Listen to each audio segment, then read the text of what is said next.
Two, Bing, one. bang. Bacao.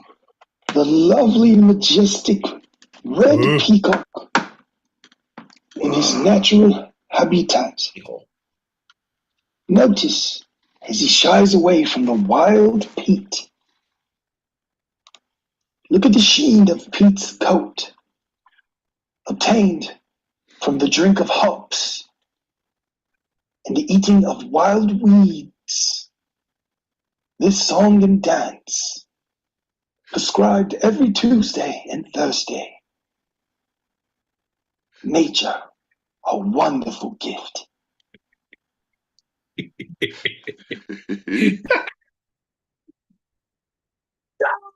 John, folks, ladies and gentlemen, boys and girls, children of all ages, we are the Two-Sided Pod. We're here every Tuesday, 8 p.m. Pacific, 11 p.m. Eastern. That's right, 4 a.m. Greenwich, Meanwich, sandwich time if you happen to be across the pond. And folks, we are coming to you live on the stereo streets right now. Folks, if you are live on the stereo streets, you can click that link above our heads, see these goddamn faces. Now, if there's some of you in the crowd that understand that once you look into the face of evil, you can never go back. So you don't want to click the link. I understand that. But what I will ask of you, make sure that next time your friends or your neighbors or your parole officer's establishment that you log into their YouTube and subscribe to the Two-Sided Pod, at Two-Sided Pod, all lowercase, all one word. You don't have to look at us, but make your friends. Ain't that right, John? That's right. That's right. Is this the part where we say fuck them if they can't take a joke? No, that comes later. That comes later. Yeah. All right, folks. Folks, we're getting there. Slowly but surely, John L. Peacock has the worst green screen in the world. I don't know if you can see it. Like, he works for Michael Bay's production company, and this is all that Michael Bay could spare in the effects department. It's all bullshit. All bullshit. All right, we got a couple packets and we can start the show. Yeah, folks? Ain't that right? Ain't that right? That's right. And I'll even broadcast them to the YouTubes. What do you think about that, my boy Pete? Huh? Well, John, it's all about giving back to the YouTubes. They've had it so hard for so long. We need to give them a break, John. We give them 40 messages and a two-sided podcast. That's right. There's a message in every inbox and a stupid face on every screen. That's a promise. No, whenever I suffer from a cough, I always like to do my impression of my dream date. Hey, kid, buy me a whiskey and give me one of those cigars. And let's plan the night. Oh, would you like it with teeth or without? Without. With lung cheese or without? My kid, it's your night, kid. It's your night. I've been waiting for this moment for 67 years. How old are you, kid? You got ID? Oh my God, it's springtime and I've found the Black Death. The Black Plague. Doesn't matter, folks. The answer is no teeth with cheese. Thank you very much. John, I says to him, look, there's nothing else I can do. I'm just a lady about town. A lady who lunches. What are you going to do? Fucking dated is that. It says Tuesdays and Thursdays, and it's like, number one, Wednesday. I'm Wednesday. No one cares about Wednesday. And then the other one is, when was the last time on the Thursday episode? I think it has to be like about a year ago now. I don't know. I've lost all track of time. You guys tell me. That's when you guys just completely did this. Yeah, no, Muse, I'm glad you brought that up because it does kind of bleed right into our normal messaging that John L. Peacock does something once and never changes it again. This guy still uses a flip phone. His printer prints in pencil. Fucking, it is in Any theme song you ever get us, it is cast in amber. You're like a mosquito from Jurassic Park. We're going to find a dinosaur in you somehow. That's a goddamn promise. Oh, yes, I'd love a shot. All right, let's drink. All right, let's drink, and then you start your show. Are you ready? Hey, bud. Hey, boy. Hey, pal. You want to start a show? Hey, man. Let's do a show. All right. Yeah. Okay, do a shot. Here you go. Okay. Do a shot. Okay. Here you go. Okay. Okay. Bink, bink, bink. Look out. Mm. Ooh. Well, howdy.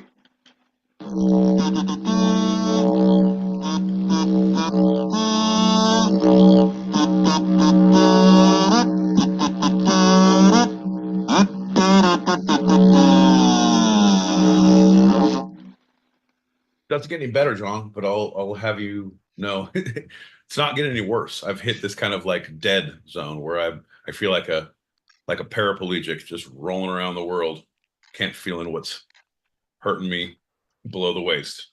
Go ahead, John. I'm John L. Peacock, normally out in Brooklyn, New York, currently in some undisclosed green screen. I'm my boy Pig. I don't like words or letters or consonants. Vowels are my least favorite. Vowels killed my uncle. Fuck you, Vanna White. You can buy my. No, okay. I'm my boy Pete in Southern California. And you're listening to Two Sided, a live recorded podcast where each week I challenge Pete with a bit of the two sides of life, the fun and the serious. Yeah, John, the me and the you, the right and the wrong, the yes and the no, the give and the take, the push and the pull, the ebb and the flow, the yin and the yang, the pad and the tie, the Santa, the Maria, or the Nina, or the Pita, John. John, it's like Hiawatha or Sacagawea. I don't think they were at the same time, but I feel like they were on opposite sides of the forest. Ayahuasca. Don't mind if I do, bud. Hi, everybody. As we always do, we start with a general check-in. My boy Pete, how you feeling? John, not great, bud. I'll be honest. Like a box of smashed assholes. Like I feel like I've lost a bet about how long someone could be tortured mentally, physically, emotionally, spiritually without losing their complete and utter shit. And I feel like I'm on the receiving end. But on a good note, I have a new vape that looks like a tequila bottle. Hey, so that's pretty cool. I thought you were just taking little nips. No, bro, that's my favorite thing. I go to work, I'm like, oh, it's time up. So much better. People get twisted. Like people are like, hey, Pete, are you? Yeah. What do you need? You want it? You want a little nip? Hair of the chupacabra that bit you? Huh?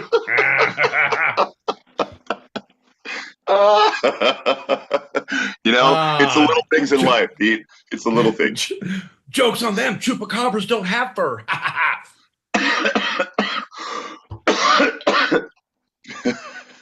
Okay. Hell yeah. What up? Lolly's here. Lolly is here. We got Lolly out in the audience. What up, Lolly? Always a pleasure to see you. That's on the YouTubes. And who do we got on the stereo streets? We got Mona Lisa, we got Doug, we got Darmagos, we got Muse Lover, and we got Jacob Bernard here. We got the whole crew coming in. It's a, you know what? It's a slow and steady feeling. It's like I like to look at the crowds of our shows kind of like boiling a frog in water, right? If we had too many right at the beginning, I'd get fucking frightened. I'd jump right out of the pot, John. That's what I would do. But slow and steady. You know what I mean? We got to slowly add, make it a little more dramatic. Like, oh, now the stakes are raised. Somehow we're in the lightning round. What the fuck? What, there's 4 people here? What, there's 6? Oh my God, there's 24? Holy shit! And then we cook thoroughly until the end of the show. Everybody wins. We all eat around this motherfucker. We all eat. That's right. We are by the end of the show, we are cooked thoroughly. That's fucking so true, man. I'll be honest. Have you? Okay, let me ask you a question. This is like a little pull back the curtain, just between me and you. Answer me honestly. Okay. We're no longer in college. You know what I mean? We're men about town. We have whole portfolios. Look at my 401k. Look at all these things. Should we be drinking this heavily, this regularly? Because I'm like, hey man, I think it's pretty fucking okay. Because I'm not an alcoholic, I'm a performer, right? Right. So I think you keep saying, follow your artistic dreams. Don't you want to be a creator of some sort? Hey, do you want to be stuck in a dead-end job, making 6 figures a year with retirement? Or do you want to live your life? You know what, John? It's about time I start listening to you. Hold this pen. Bob Dole knows. Now, I'm sure our audience members don't want us to drink so much anymore. Can you pop that next packet and find out? Yeah, no, I definitely let's get to the bottom of this, because this next message, John, I feel like it's gonna make or break us. Let's figure out the next 2 years of our show. All right, in this message, shall we? All right, I'm glad you're on board. Buenas noches, Juan y Pedro. Los animo a ambos a tomar un trago, por favor. Pura vida.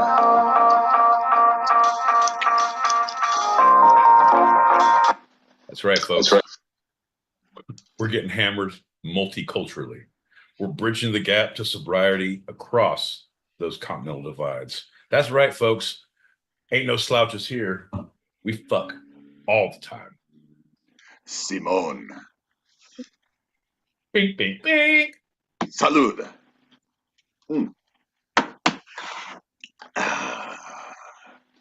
Oh, god damn.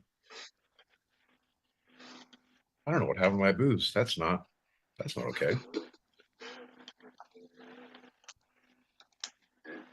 It's a family affair.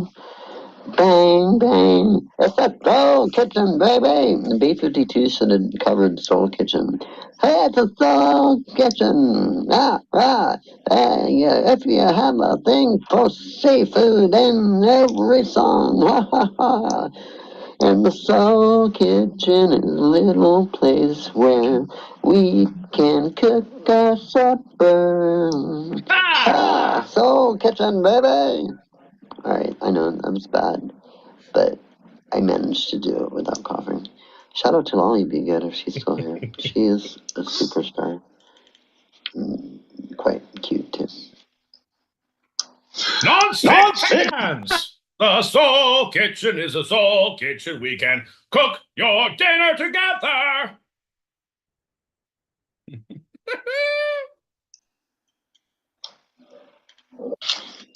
I like to say that. I want to say that maybe that's living his life. Maybe there's a reason, whatever reason led him to live that way. He lived that way because it was of his own volition. And if your mind is capable enough to understand that all that is still temporary, you got to learn how to live your life in that temporary and find something else to do if you really think and desire that feeling. Or you love what you do and you really don't want to get out of it. Maybe that's an illusion. Maybe that's something that you put yourself in and you have lingering regrets. But if you don't, then shout out to you, because a lot of people have lingering thoughts that they don't never come to light with. And they end up looking at their graves like, I probably should have done this, because right now I'm killing whatever grave that I might be in where I'll have lingering. Bro, I'm telling you. No, I'm with you. That's the thing. It's like, I'll take it, John. I'm with it. You want to come in? But I feel like it's kind of so true, you know? Like, we all get one life, you know? And it can feel long as fuck when it's not going well. It can feel short as all get out when you're having a fun time. But at the end of the day, man, you have to be okay with it, right? In whatever capacity that is, however you stack those boxes, right? You see people who are not okay with it, and it's tragic at the end. Like, it's like you feel bad for them, like, not because, man, life and death, right? We've had so many people we've lost. We've had so many people we've lost early, late, old people who've lived a great life, early tragedy, just random shit. And you realize it's, hey, motherfucker, it's gonna happen, right? You don't know how, you don't know when. Well, I mean, I have an idea. My birth certificate has an expiration date, so I know roundabout. But I'm saying we don't know. You know what I mean? So you have to be okay with it and like live every day as if it's your last, but not like fucking in a shawl, looking out a window in a rocking chair, coughing. Not like that, but like fucking to the fullest, man. Grab the bull by the horns. Yeah. Fucking, it's gonna be a crazy ass ride. We're gonna beat the paramedics to see this crash because we are making great time. Like, lean in, man. Leaning back is only going to make it prolonged and a little more painful. Lean in, you're going to have a great time. You're going to have a fucking great time. Dude, Pete, I have to say before I kind of started cracking up, you said, well, none of us know how or when. Well, I know. I was certain you were going to say, well, I know how and when you're going to die, John L. Peacock. But anyway. Well, John, I don't want to throw that out because I know this is recorded, and I need to have plausible deniability when that wheat thresher hops the curb in Brooklyn, New York, and takes you out. Oh, it's a fucking trash day. Yeah, it's a fucking wheat thresher from Iowa. How did it get here? I don't know. Wrong turn on the turnpike? Yeah, motherfucker. It's all a crazy world we live in. But now you said it out loud. Now I gotta cover my tracks. Holy shit, John. Trying to be goddamn fucking poetic, and you're making it difficult. Next packet. I'm over here drinking a tall glass of shut the fuck up. It's about time, right? That was a rhetorical question. Do a shot, boys. Shout out to the room. All stars, all around. It's two-sided. It's two-night on Tuesday. Too good to be true. Hell yeah. Hell yeah. You kids want to see a grown man cry? Stick around until after the show. I'm going to break John down. That's a promise. Cheers, everybody. Bink, bink, bink.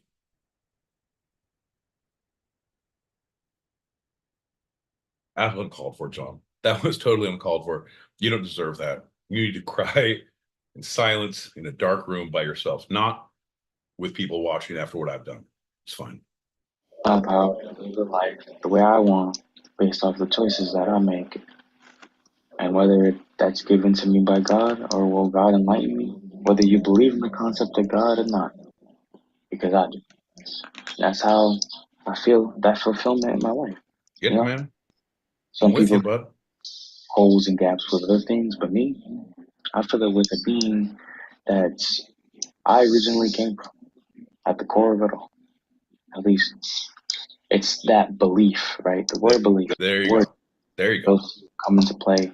I'll take that. Something that's more than just something that you know, but something that is yet to be or that has been in the past. I'll take it, man. I'll take it. I like that. I like that. You know me, like, I'm going to shit on everything all the time, of anywhere, everything. But like, I like that because it's that focus on the belief. Like, everyone has, you need to have your rock, what you believe, what carries you. Doesn't matter if I believe it. Doesn't matter if you believe it. It matters if they believe it. What works for you, John, doesn't work for me. What works for me doesn't work for other people. And we're all searching for that thing. Whatever that thing is, that's great, man. Get it. I can tenaciously hold on to it if it works for you. But I can't. I prefer to fill my emotional and other holes in other fashions. There's an emptiness in me that can only be filled.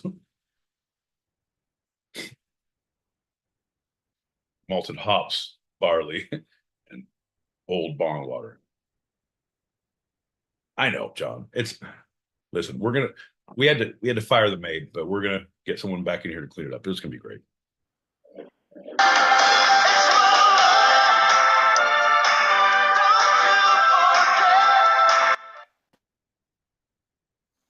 What up, hi. Seaboard? I just wanted to shout out to the safety meeting. That was like so appreciated. You don't even know. Like we're having a safety meeting. And then stop it! Sorry, my kid's making fucking macaroni and cheese in the Chainsaw! No! What we got going on. Are you good? Okay.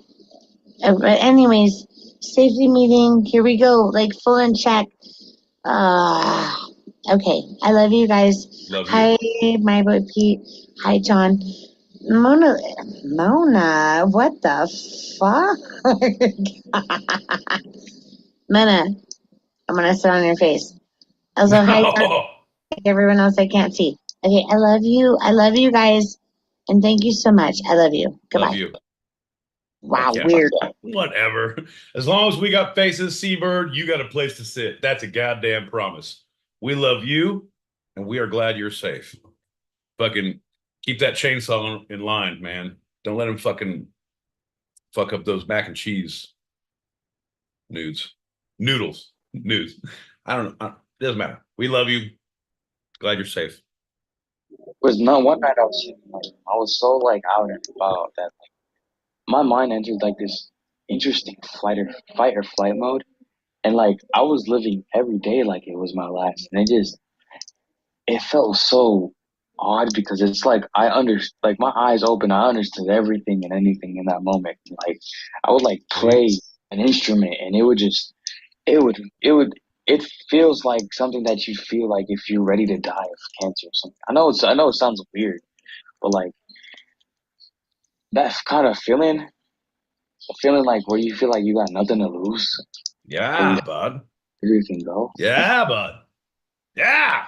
It's just wild, bro. Like I still feel those in some moments, but sometimes That's I'm good, just man. really enjoying life because of that. You got to get it, you know, and it's if for the good reasons. When you do it the right way, it's the right reason. You know what I mean?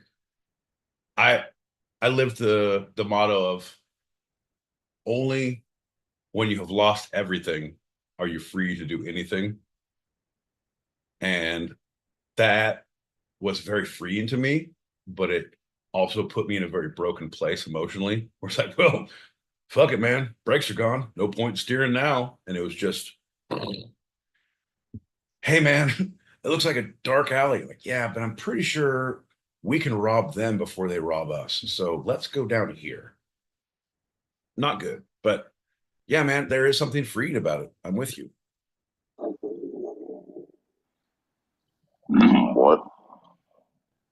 What? John L. Peacock. So yes. My boy Pete. Yes, sir. Giddy up, baby. I'm about to say hi. That's my man right there. So yes. That's my man. Mr. McChittles. Boy P, you deserve all the follows this stereo has to offer because you, my guy, you are the boy P. My Jesus looking loving friend. You're valid. You're definitely valid. I appreciate you, man. As well. As a witness. Let me hand off my hat to you. You know what, man? I appreciate you. Thank you. Thank you. Thank you for tuning in. Thank you for the likes. Thank you for the follows. Thank you for your messages. We're a family here, you know, we're a community. We can't exist without everyone, you know, none of us are here without the rest of us. And I feel like I appreciate you, man. Let me just say I appreciate you. Thank you. Thank you. Thank you. What do you say, Iowa? What is in Iowa? Is that's not that bark shit that they cook up in South America and then they see shit, is it? Talk to weird shit. You're from there? That's crazy. Shout out to Iowa. Yep. And shout out to Cuntbird. Cuntbird needs to text her friend Dharma Ghost because Dharma Ghost doesn't have her number. Shout out to everybody. I found that I get the most responses from people if I write my number on a bathroom wall. I get a lot of feedback.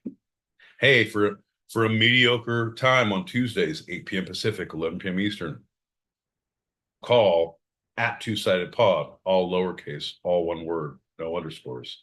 It's very confusing because people don't understand there's no area code. I get it.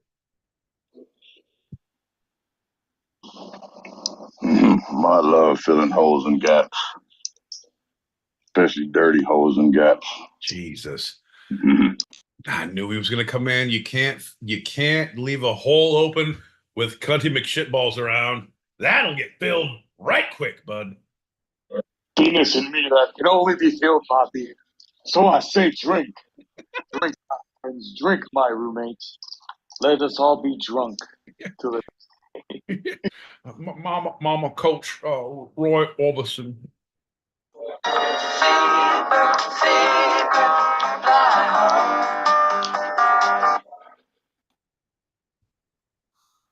Okay, so let me get this right. It's okay for a cunt bird to go around saying she wants to sit on Melissa's face, but if anybody else does it, it's harassment. Oh, you can't do that. Oh, you're getting too fresh. Oh, yeah, I'm going to call the police. Oh, someone just tell me, what are the fucking rules? I got this one. I think I can make it all better. If the least of us can say the worst things, then all of us can say the best things. Use liver. I'm going to sit on your face. We'll play some more messages. See how that worked? Thank you. My work here is done. You know, when Dharma Ghost said eating that bark shit, I immediately thought of that one scene from Over the Hedge where that turtle, I don't remember his name, but that turtle was like eating bark. I don't know. It just made sense to me, you know. Eating bark and Ohio thing. Hey, roommate. Hey, yo. Ohio.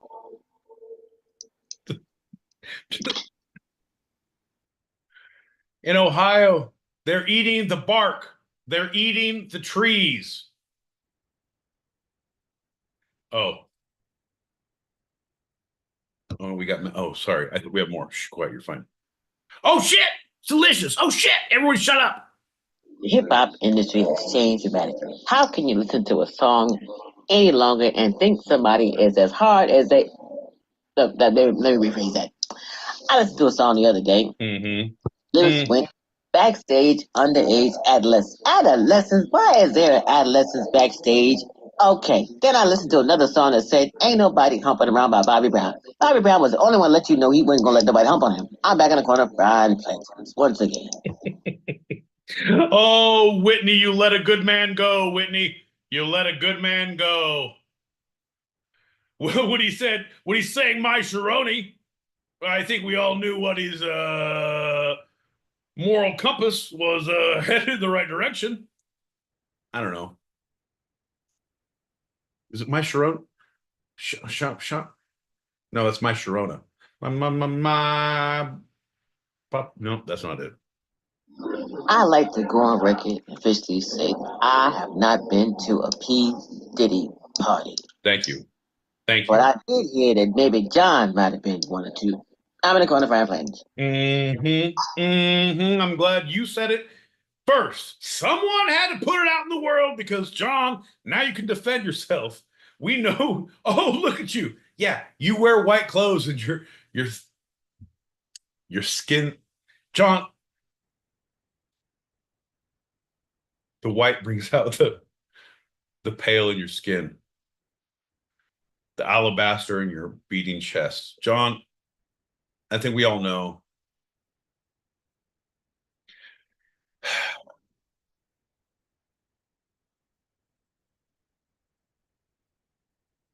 If you had to give a number of the amount of gallons of baby oil you had in your possession at this moment on the road in a different state, we call that walking around oil, right? Not the home stuff, not what you keep in the crib. You know what I mean?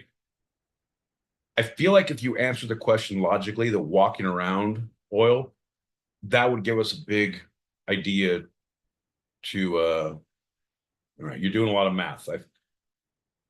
You're taking your shoes off. I don't like that. That's there's a lot of things happening.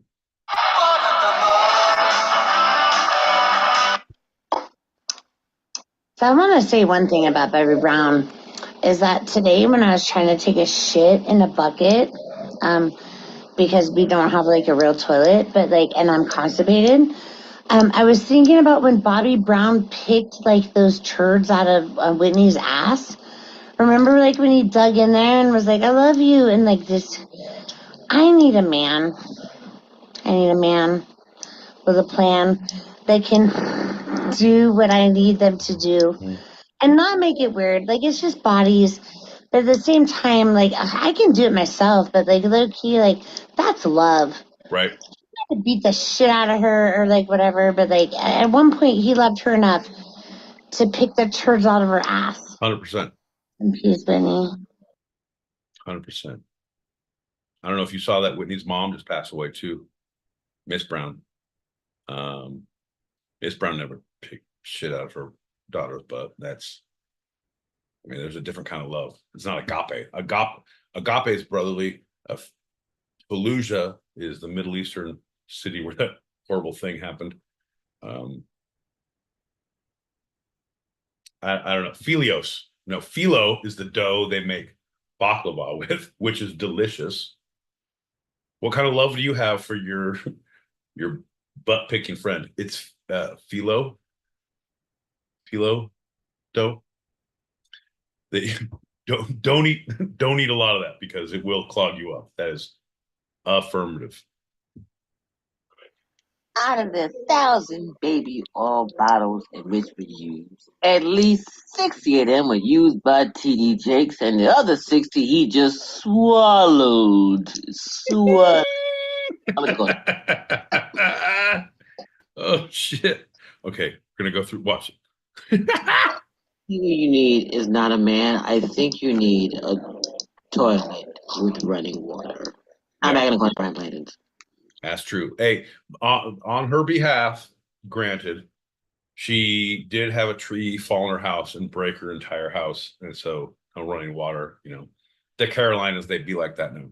But in her also defense, I have running water, but I was also in my front yard using a bucket, and I was like, why are the neighbors looking at me so weird? So that's neither here nor there.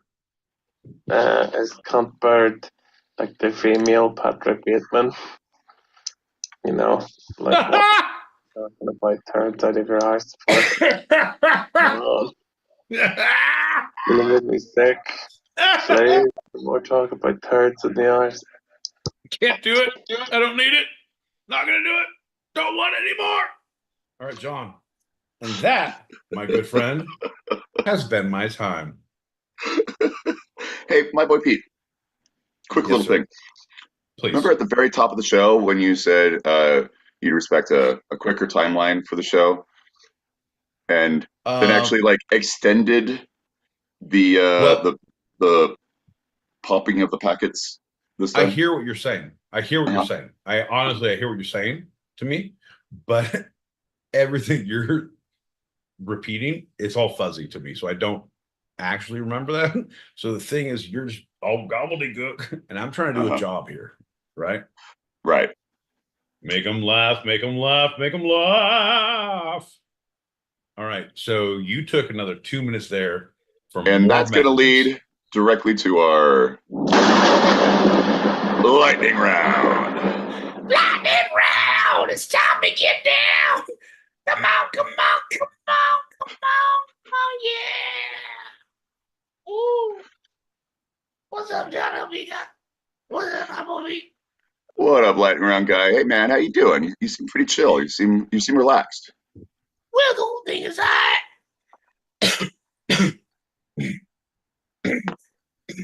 I have a little frog in my throat.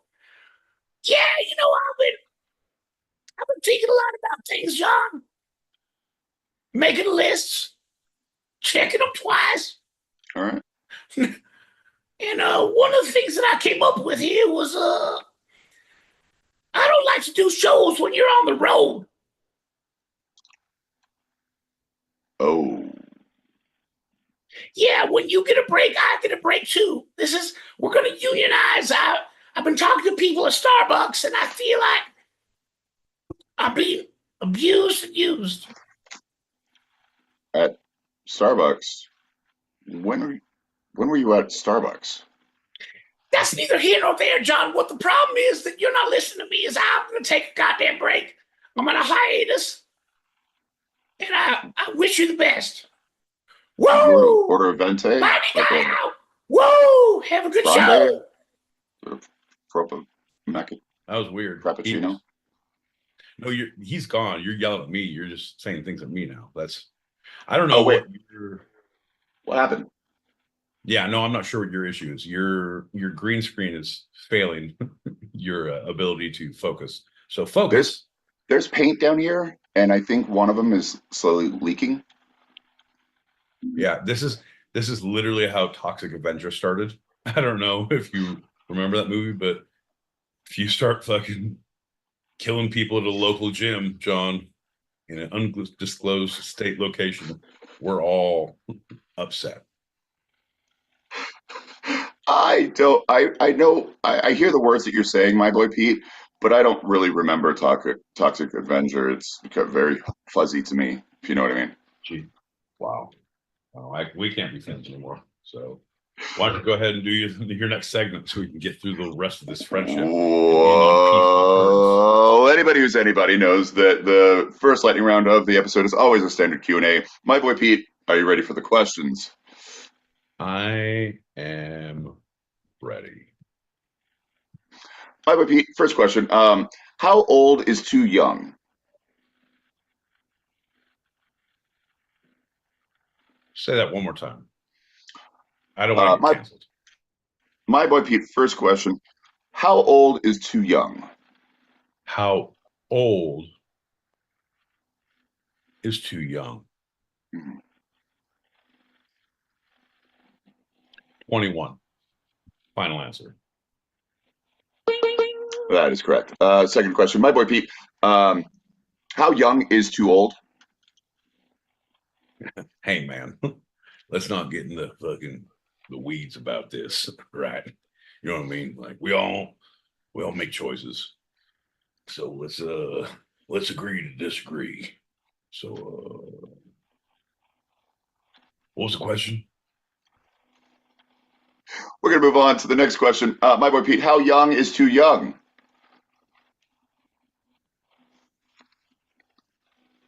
Yeah.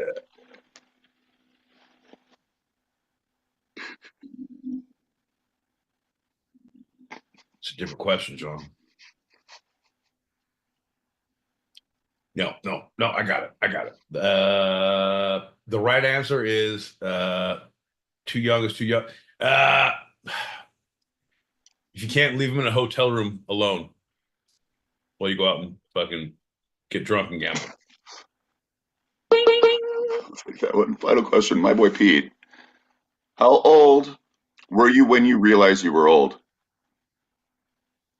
You did this last week and it's still not going to take, John. I'm not, and I don't. So fuck your couch. John. Number one, I'm not. Number two, fuck your couch. Number three, try it again next week. I will burn your house down. Fuck you, John. I'm spry. I'm virile. That is the correct answer. Spry, virile. Look at me. And let's do a shot and move on to our first segment, my friend. Fair enough. It'll be fun. All right. Yeah, it'll be great. Here we go. Come on, John. Hurry up. Now we're doing a quick show. Bink. Big Al. You're welcome for listening, because we're going to talk about enchiladas. Okay.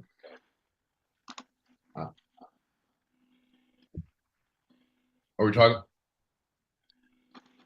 the AAA baseball team out of San Jose, the San Jose Enchiladas? Because there's a San Bernardino Tornadoes, they played the San Jose Enchiladas. John, it was hilarious because there was a pop fly, right field. The Tornadoes hit one out there. San Jose was running, left fielder, center fielder, coming in, second baseman running out, 3 collisions, and they said, "Oh, there was a collision of 3 enchiladas in the outfield," and we all had a great laugh. No, we are going to talk about the Mexican dish consisting of corn tortilla rolled around a filling and covered with a savory sauce. All right, fair enough. I don't know what this has to do with the San Jose enchiladas, John, because that's their mascot. The whole thing is they are specifically anti-spice. They eat boiled meat and potatoes. It's funny because normally AAA balls are filled with Cubans and people from the Bible Belt, but in this case, John, it's all Scottish. They're all Scotsmen, John. They all boiled pig's heart, and it's very bland meat. It's very no enchiladas there. You know what I mean? It's crazy. They're the enchiladas. Can't handle the enchiladas. It's weird. I don't know. I'll let you continue. Well, as those who are watching on the YouTubes right now, we have the classic on my left, possibly your right, but it's the red one, which is a chili-based sauce, it's like a salsa roja.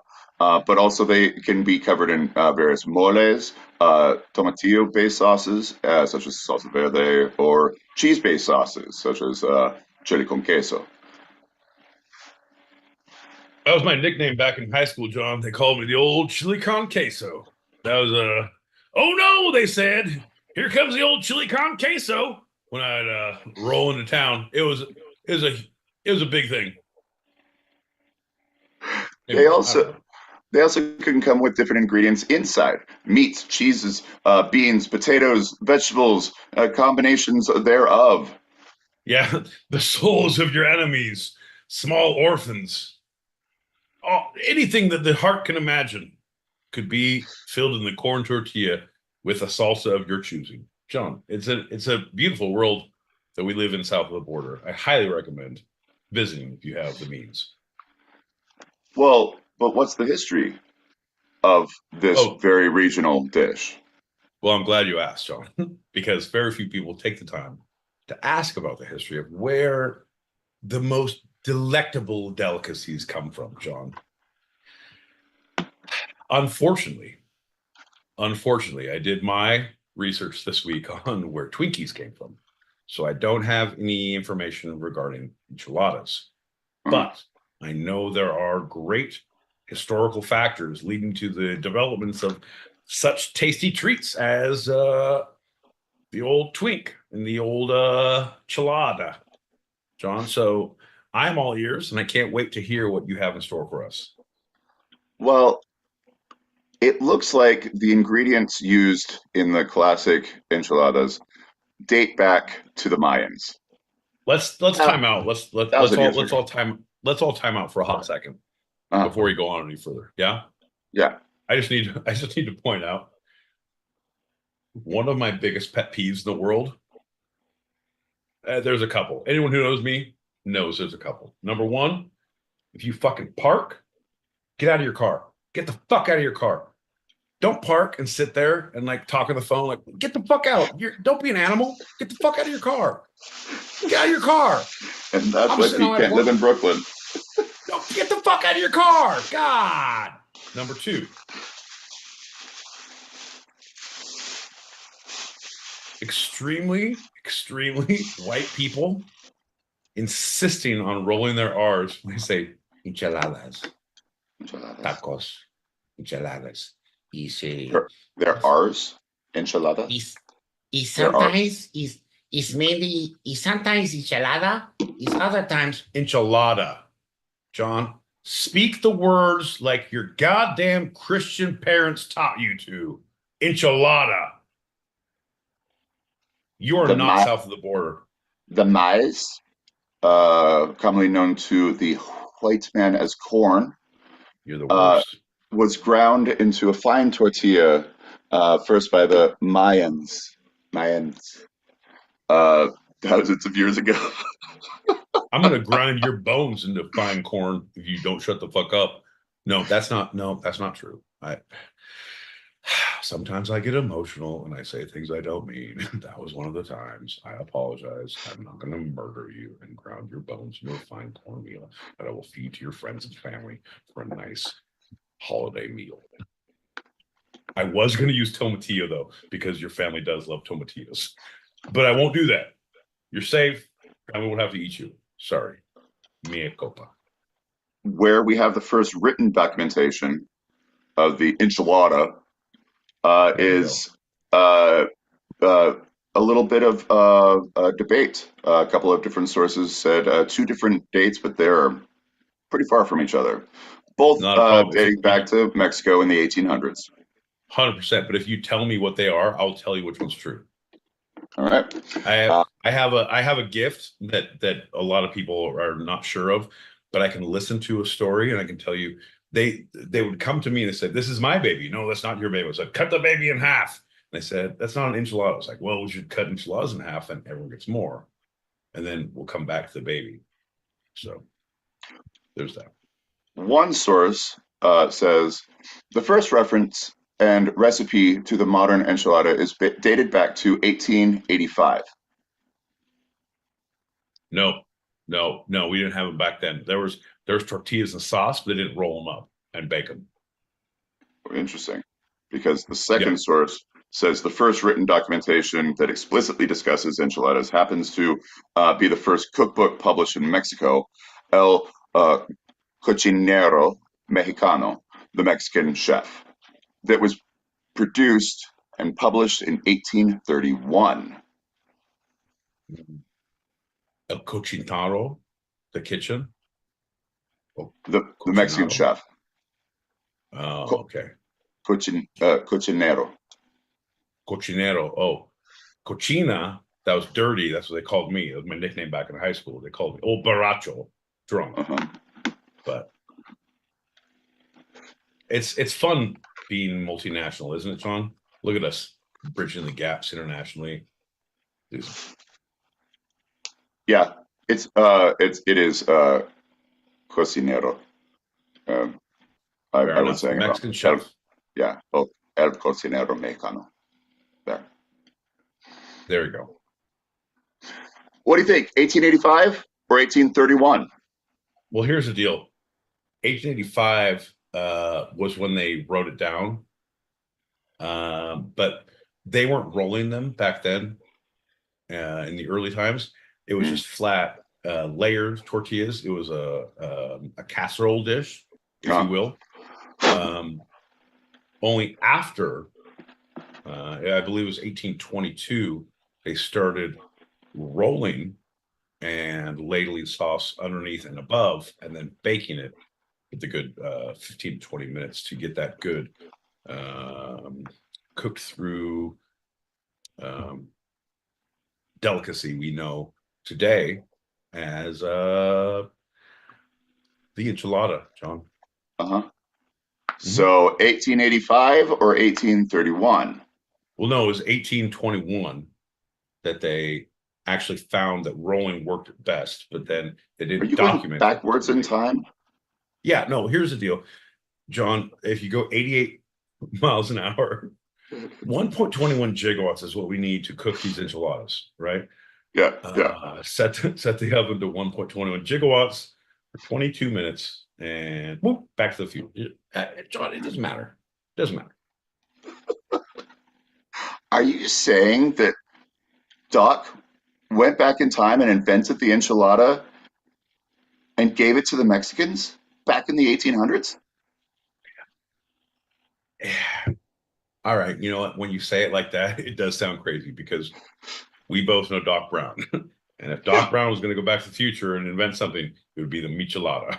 We all know that.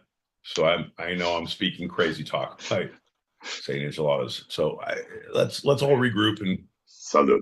We'll reconnoiter. Although they are often eaten in California and New York City, the types in both locations are usually different than the type traditionally eaten in Mexico. In Mexico, the spice is more prominent in the enchilada, and is most commonly maize tortilla stuffed with meat and covered with tomato and chili sauce.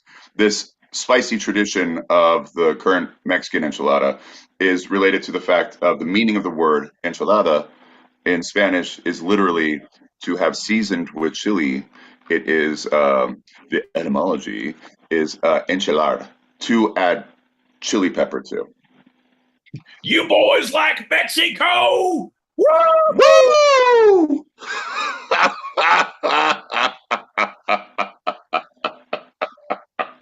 So dumb. So dumb. Oh, man, so dumb. I weep for the future. All right. So that's the silly facts I have on it because that's always fun. But my boy Pete, let's I mean, we have to give the shout out, right? We have to. Yeah. All right. Yeah. What am I talking about, my boy ladies Pete? and gentlemen, boys and girls, children of all. Let's try that again. Ladies and men, let's try that again. Sure. Ladies and gentlemen, boys and girls, children of all. Nope. Still having a. Nope. There you go. Ladies and gentlemen, boys and girls, children of all ages. What John is referring to is we took a trip across the Southwest. We took a road trip from California to Colorado in a convertible. And it was right around the time that Once Upon a Time in Mexico came out. And it was a big hit. It hit in a lot of ways. So we decided that the best way to judge any Mexican food place was to order their cheese enchiladas. And you can judge the cheese enchiladas. Cheese enchiladas? Here's the deal. I'm gonna need old priest the young priest. No, John, here's the deal. You can judge the restaurant on the style of their enchiladas. So you get to judge the chichisladas and the chongs bongs. The chichisladas and the chongs bongs. All right, I got it out. I don't often slur my words, but when I do, it's on Tuesday nights, starting at 8 p.m. Pacific, 11 p.m. Eastern. That's 4 a.m. Greenwich Sandwich time. If you're across the pond on Wednesdays, that's right, motherfucker. I'm not here for a long time. I'm here for a good time. So, as I was saying, John, let me clear my throat. We were going on a road trip across the Southwest in search of the best goddamn enchilada that the Americas could hold. And what did we find? Well, what did we find? Every place we stopped, and we stopped a lot of places because we drank a lot. And so anytime we're like, yeah, I'm kind of sober, let's stop and have drinks for an hour and then completely sober up and then drive the car further. Yeah, fuck you, Hertz Rent-A-Car. We were totally sober the whole time. As was our trunk. Exactly. But we ordered cheese enchilada. Actually, I did. I don't know if you did. I think we both did. I know I did. Ordered cheese enchiladas everywhere we went and found the best cheese enchiladas in the Southwest. Yes. Where were they? Superior, Arizona. Los Hermanos Bar and Grill. Yep. It has a tortilla little factory in one side of the building. It has a bar on the other side. It has a restaurant on the other. All connected. You can walk to any one of them inside, but it's just so gritty. It's in the same parking lot as the world's smallest museum that has one tiny ass book in it. It's literally this big. Like, oh, that's a tiny ass book. That's true. You want That's true. You want to drink some beers? You want to get fucked up? Yeah. Hey, bud. Come here. Come on, let's go fucked up. Come on. The enchiladas were bigger than the museum. 100%. 100%. So after we figured that out, Superior is like 2 hours, hour and a half outside of Phoenix, hour 45 outside of Phoenix. And so anytime we're in Phoenix, like,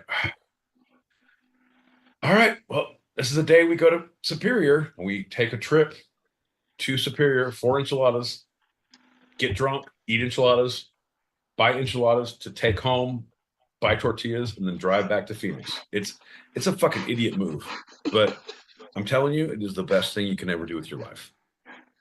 And yes, Superior is also the city that's featured in U-Turn, where the entire city does things. U-Turn, check it out. Superior. Highly recommend. Actually, it has U-Turn has Billy Bob Thornton. It has what's her face? Not Jennifer Lopez. What's the other one? Arquette. Yeah, No. Arquette's in it. Yeah, there's an Arquette in it. David Arquette's in it. Sean Penn is in it. Who's the chick from Fools Rush In with Chandler Bing? Remember Chandler Bing who died? Chandler Bing will live forever in our hearts. He married the Mexican chick. It's a Mexican chick. It's not J-Lo. It's the other one. The other one.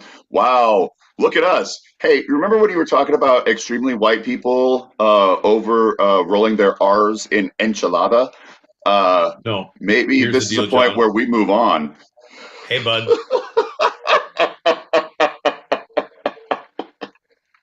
Yeah. That's a spicy enchilada. Spicy enchilada. There you go. Look at that rolling of those R's. All of them.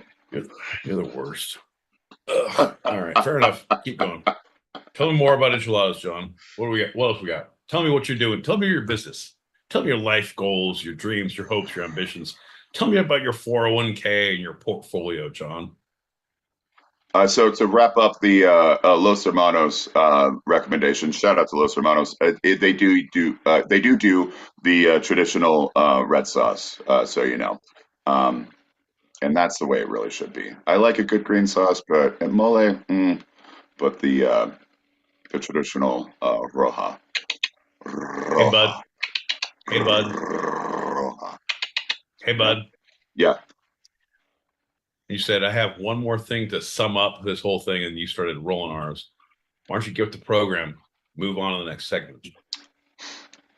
Well, then, I don't know about you, but I believe that's going to give a call for a shot and a move on, right?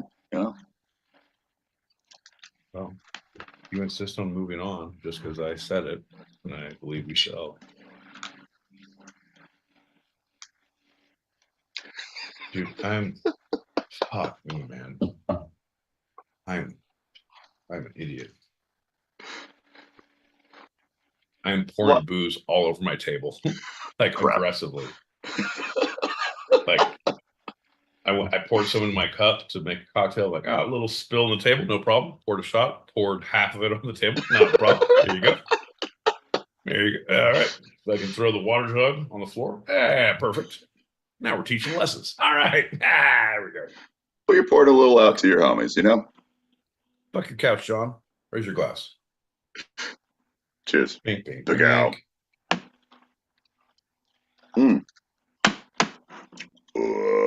Because that's going to lead us to our next lightning round. Part of lightning round, guy, played by my boy Pete. Lightning round, it's time to get down. Come on, come on, come on, come on, come on. Yeah. Woo! All right, John, I don't know what this is all about, but he said he's not going to fucking come if you're not working. And I'm not going to work if he's not coming. So we're at an impasse. What up, lightning round guy? How you doing? All right, fair enough. He's doing great. Seems like he's sick of your bullshit, and I do not blame him.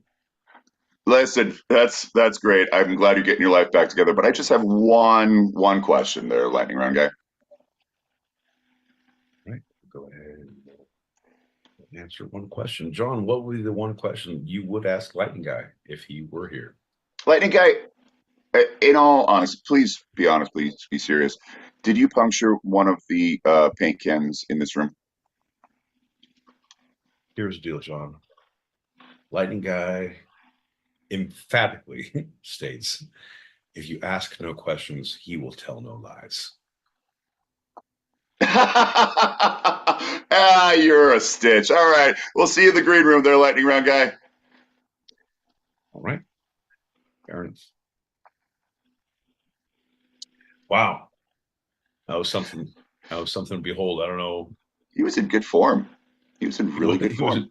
Rare form, I think, of the term. Well, this lightning round segment is one of your favorites and mine, and even my boy Pete's, because it's movie summaries and reviews. Movie summaries and reviews. John. Yep. Here's the deal, John. Number one, I'm gonna sum it up and tell you I've seen it. Number two, not that great. That is going to be my response, and they will all be true. So this round, John L. Peacock will say a movie, a real movie. I will tell you what it's about. I will then tell you if you should see it or not.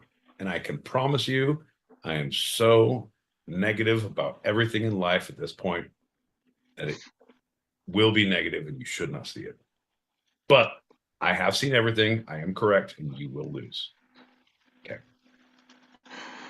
All right. So the first, yeah, you summed it up well. Yeah, we're good. Yeah, no, I did. I fucking did the work, John. I fucking do the work.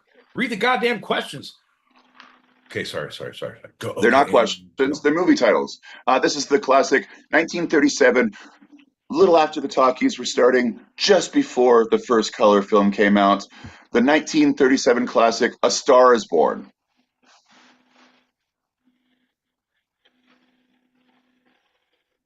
Oh, that was oh shit.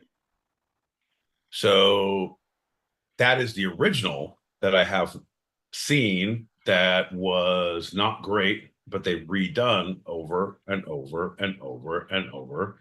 It's now they've done 4 iterations, which is the most remakes of a movie they've ever done, which is great, but at the same time, it's a trope. It's a goddamn trope. It's a story of an artist who is down in his luck, and he meets someone and like, oh, we're going to work together. We're going to do this thing and give you your shot. And you're going to help me. I'm going to help you. We're going to do the thing. And just it just falls apart, and no one is happy. It's a great story. It's a great story. But at the same time, no, I would say the original, not great. I would look at the second remake with Chris Christopherson would be the best one. So go back and look at them. But would I recommend it? No. But have I seen it? Yes. Okay. And remember, anytime through this, if you'd like to cast your vote on the YouTubes, just little typey, and has my boy Pete seen it, and is the movie review adequate to your likings? Okay, second title, Fuck my that, boy Pete. John. Fuck that. They don't get to say if they like my review. No, John. I tried to sneak that one past you. No one gets to judge me on if they like it or not. Fuck everyone's likes and wills and needs in their life. No, man. Did I or did I not?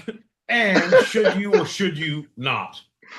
Those are the questions. All right, let's jump ahead to 1954, a star-studded classic in beautiful Technicolor. 1954's A Star is Born.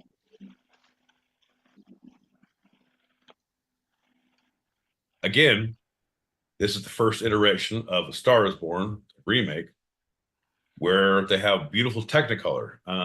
The actors in the movie of the same ilk as the original were, I cannot think of her name. She's the one I should know. And it was cute. It was good. It was better than the first. It had the same big hit points, but it had now words and beautiful Technicolor. which was an amazing leap in what they had back then. But again, don't waste your time. You got 2 more coming. Betting dollars to donuts that John's going to ask about the next 2. All right, so if you believe my boy Pete's seen the 1954 classic A Star Is Born, let us know. And if you don't believe, let us know. Next movie title, my boy Pete, this is the 1976 golden era of the silver screen, as they say, the 1976 classic A Star Is Born. A Star Is Born. Oh, folks, now this is one that I highly recommend. Now, you might be familiar with the story, A Star Is Born, but now the acting and the dramatic cinematography is something to behold. The music score is 100 times better. And as I've mentioned before, we have Chris Christopherson as our main lead role. You can't get better than him. Sorry, Bradley. Better stick to conducting orchestras, because you can't fuck around. Fucking Star Is Born. What's his name? God damn it. That's what does his voice sound like? Hi, I'm Star Is Born. Fucking great. See that one. Don't see the others. And finally, we have the 2018 21st century modern day classic, A Star Is Born. Here's the deal, John. Oh, look, I'm Lady Gaga. Oh, look, I'm Bradley Cooper. Fuck your couch. The best part of that movie is when he took a piss in his pants out on the stage. Oh, did we win? Did we win? That's awesome. Tragic and awesome. But no, don't. It had a really great cinematographer. Their scope was amazing. Music soundtrack was amazing. But I still, if you're looking at the full run of A Star Is Born, and A Star Is Born, and A Star Is Born, and A Star Is Born, I recommend only wasting your time by watching A Star Is Born. Well, I mean, I got to give you that just because that makes sense. Anyway, my boy Pete, for bonus points, and in fact, if you get 3 out of the 4 correct, I will just give you the game this time. My boy Pete, can you name the 4 female, because you only named 1 so far, and I'm giving you that one. Can you name the 4 females? I can't. Who are big stars? I cannot, because I should know. Let's go 2018. We're going backwards. 2018. Gaga. Lady Gaga? Yeah, and I can't think of that. I should know. 76, baby. I should know. An icon. I know. No, I know. And it's like, it's right there. Like, I'm going to say something stupid, like, oh, Dolly Parton. Like, but it's right there. Right on the tip of your hidden mansion that went public because you didn't want it to go public. Tongue. You know what I mean?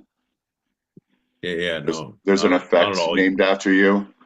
There's a following. Maybe. Oh, that's right. It was Lady Doppler. Lady Gaga was the first. Lady Doppler. She used the effect, right?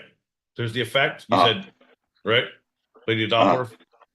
Right, yeah. You are not good at this game. Like, I'm going to give you hints. It was the thing that I was most scared of when I was walking. Photo of her mansion, and it was published once and almost went away, but she made such a stink about it that it became wildly popular before the internet, and so they call it the effect. Hey, bud. Nothing. Wow. Okay, let's go back one more. 1954. Oh, Jesus Christ!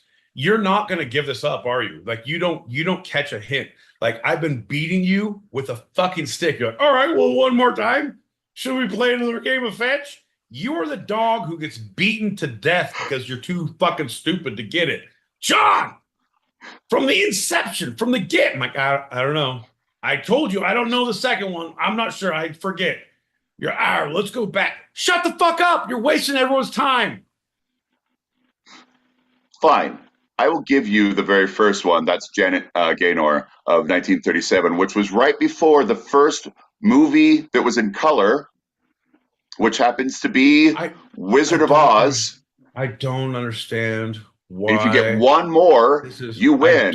I don't understand. Right before the Wizard of Oz. I don't understand why you insist. You literally, when I step on your foot and say, "Good day, Mr. Johnson," you nod your head and move on with the fucking bit. I'm going to give you one more. Shut your fucking mouth and move on. I think you have two, so you just have to say one more.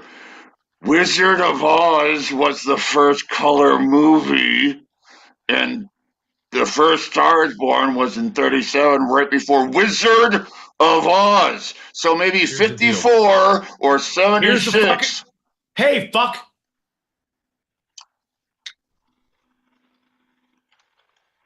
I represent the Lollipop Guild.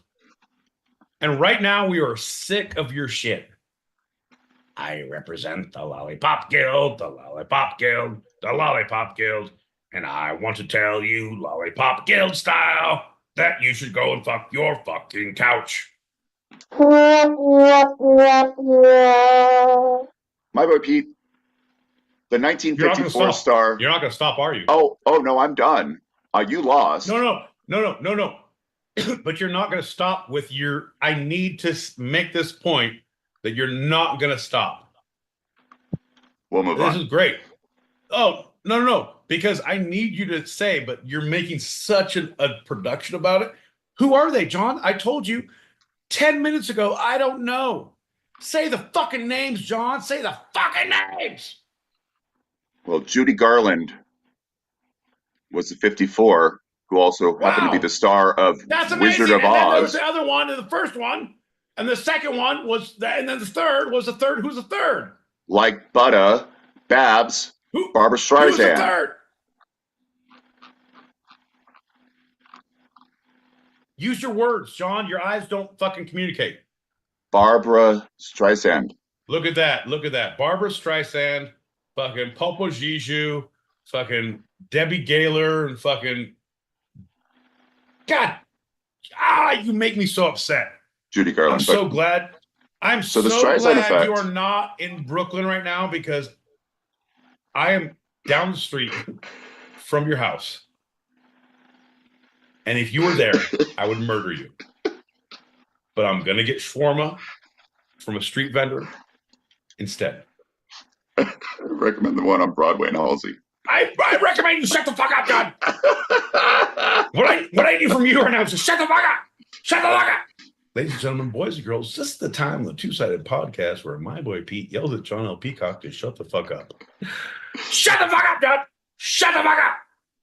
Hey, Julie Prunes, what's up? How you doing? Good morning, princess. I've missed you. I would like to go straight to the short because we have a lot of messages, but my boy Pete, I'm going to default to you on that one. I'll do whatever you want, John. You're in charge of this crazy little game we call the Two-Sided Pod, Tuesdays, 8 p.m. Pacific, 11 p.m. Eastern. That's 4 a.m. Greenwich Mean Standard Time if you're across the pond. Or it could be 5:30 Wednesday morning, Greenwich Mean Standard Time if you happen to be sleeping in. Not naming names, but turns out a little late. Anyway, the short segment is where I read from one source, and for 5 minutes, I put a timer on, and we talk until the timer goes off. That's about it. Here's the deal. I'm going to put on a clock for 6 minutes. After the 5 minutes is done, I'm going to yell at you for 6 minutes. And after that timer is done, I will be cleansed. This room is clear. The headline of this is New Law in Cuba, Censorship Disguised as Communication.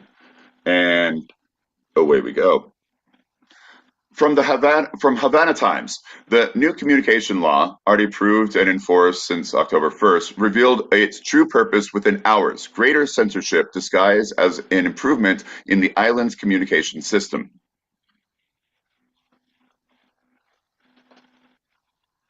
Folks, I don't know about you guys, but is John's voice like a crying baby at a supermarket where you just kind of tune it out and you're not really hearing anything he says?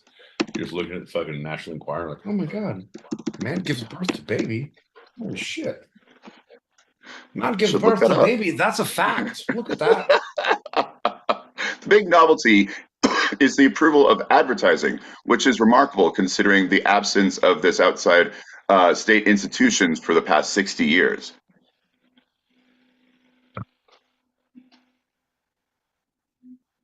Here's the deal, bud. Here's the deal. You know me, I have a hard time focusing on the task at hand. I'm a impulse buyer. If we're gonna go back to the supermarket reference, John, there's a lot of people chiming in on the YouTube. Most of them belittling you. you know me. I love that. So let's talk about the telecommunications, a little island known as Cuba. Cuba. That's right, folks. It's not just a fucking place off the Florida coast. It's not somewhere you go for your 1950s Chevys car shows. It's somewhere where Ricky Ricardo lives on in the present. No, well, that's not it. The interesting thing is the advertising will be subject to strict control, but products like tobacco or alcoholic beverages have been restricted to certain hours in most countries. But this is looking at advertising across the board. And so it looks like, hey, we're opening up to advertising outside of the state-controlled products and services, but they're controlling it in a way that is condemned by the Inter-American Press Society, and they feel that it's a repression of press freedom and restricting the citizens' freedom of expression, because they're saying this is happening, so it's good, but it's happening our way.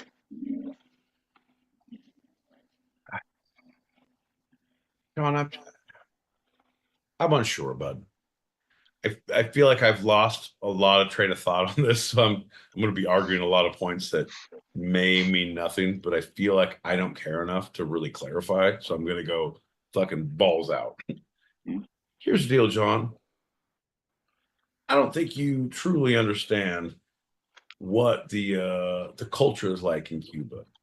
I, on the other hand, oh, John, when people say cassava melons, I know what they're talking about. You, on the other hand, think they're talking about booze, John. And that is the unfortunate thing. Oh. John, we're in a geographic bind, right? It's an economic, it's a telecommunications whirlwind that we find ourselves in, right? The southern border, Cuba, there. I believe you say Cuba these days. Am I right? Well, one of my moms does, yeah, because Cuba, my home. One of my moms keeps on saying that I'm not her kid, so I don't know what to deal with that is, but that's all serious. Anyway, right? I believe it's a telecommunications error that I feel like she'll claim me one day, and we'll get through it. But until then, Sean, it's all about advertising, right? Here's the deal. Shout out to My Emma. way or the highway, we say. Would you say tequila? Shout out to Emma.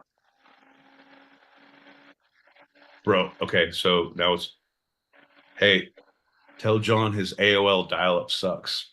Yeah, I didn't see why that was until you look like you're seizing up and having a stroke all the time. But now it makes sense. Shout out to Emma. Yes, that is That is something we need to do, isn't it, Sean?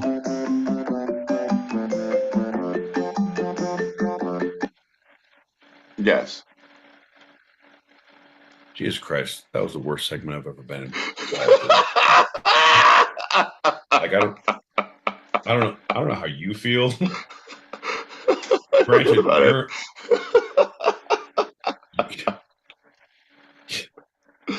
you're in some weird storage changing room, so you're not going to sleep well anyway. But I hope that think about what you've done, and it's even more difficult for you to sleep, because I know I won't. All right, let's have a shot. Do this last segment. Get out of the show. Get to the green room, and get to those messages. Yep. There you go. Cheers. Cheers. Yeah. You're welcome for listening. Because this is the part 2 of Socialism versus Communism. Jesus Christ. You guys, can someone take me with you? Is there a home I could go to that would relieve me from this bullshit? Because if I could go somewhere, I don't know. I'm not going. It doesn't have to be like espionage, like it's a safe house. No one will know where we are. If it was, I'd be pretty much comfortable there. Like I feel like that would be best, but it doesn't have to be. Like I just don't want to be here. So, as you were, John, what were you saying about socialism and communism? Holy shit. Well, as everyone knows from our previous episode, my boy Pete feels that there are trigger words within the 3 words that I've just said: socialism versus communism. So I felt this time for part 2, I would break it down into very simplistic, theoretical differences without any real world applications. Does that sound safe to you, my boy Pete? I think that it could sound safe if you. That's pretty.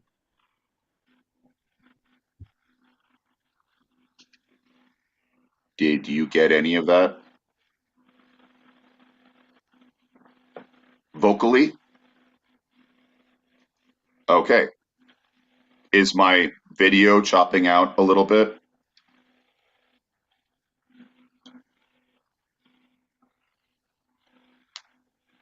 Are you hearing me?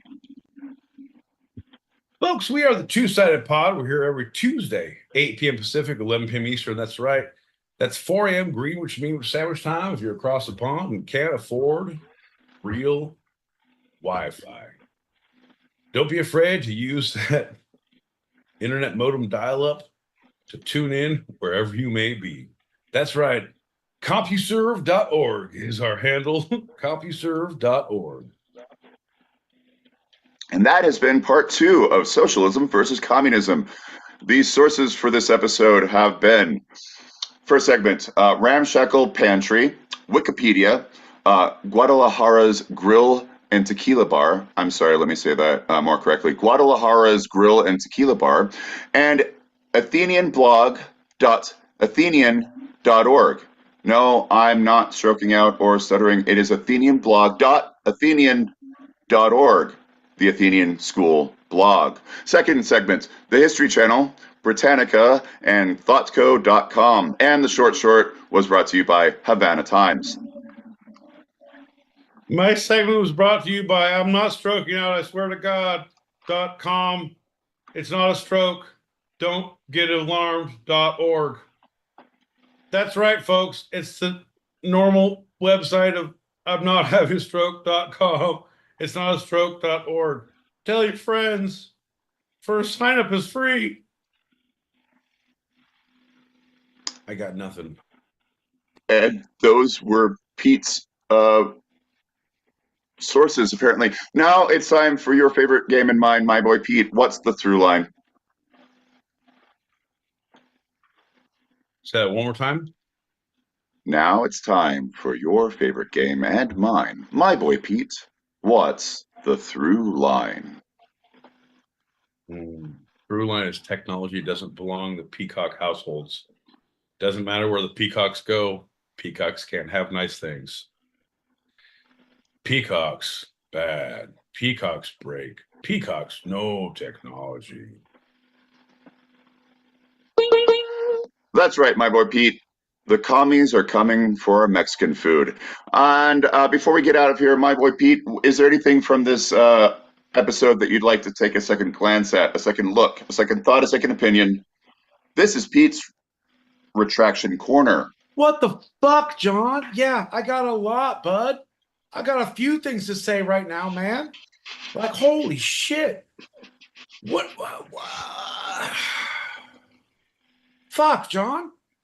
This is all bullshit, number one. If I knew it was going to be like this, I would have fucking sent a landline. You could have run it from Brooklyn or California to the goddamn storage closet you're living in, wherever you may be. John, I don't know, but I feel like we hardwire, life will be better. And what is my retraction, John? My retraction is not having a long enough HDMI cable. Here's the deal. I called Apple, and I know your shit's proprietary. So I said, what would the price be on a cable that's like no, you know what? I want to make sure we don't run out. Let's go 800 miles. 800 miles HDMI cable, because that would be what I needed to do to save this show. Or to save the hostages, John.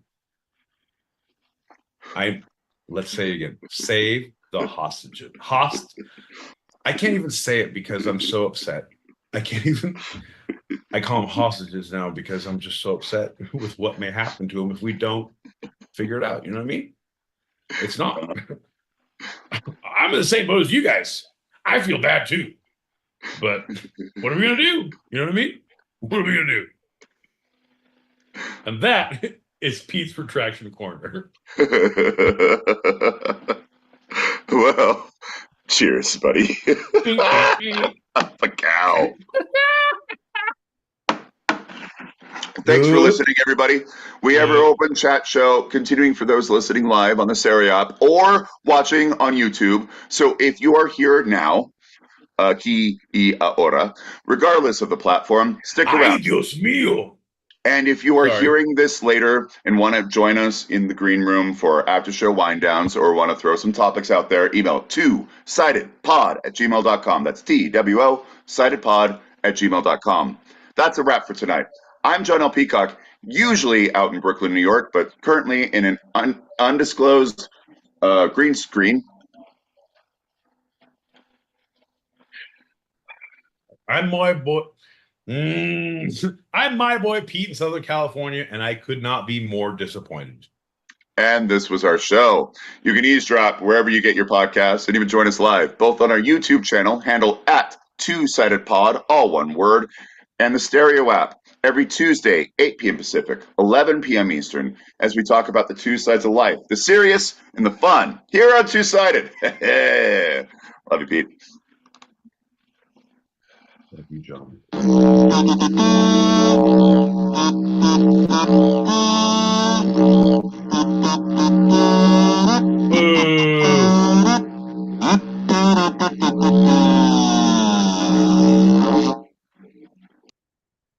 Boo!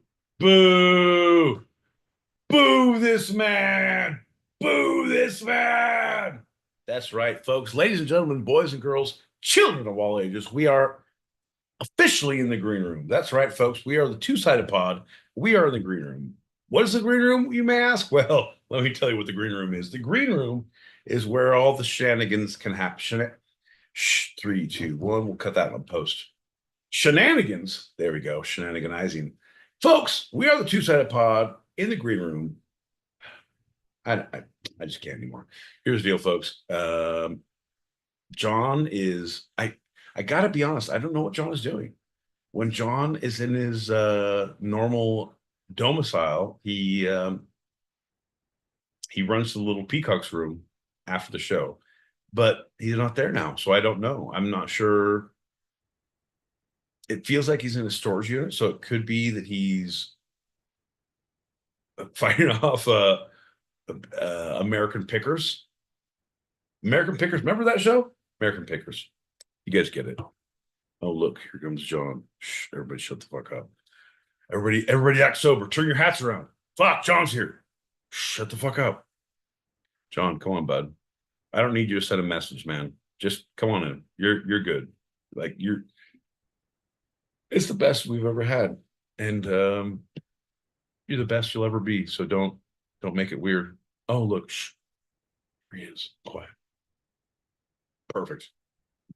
All right, ladies and gentlemen, boys and girls, children of all ages, your friend and mine, from the bowels of hell, the one, the only, the ginger with the minger, John L. Peacock.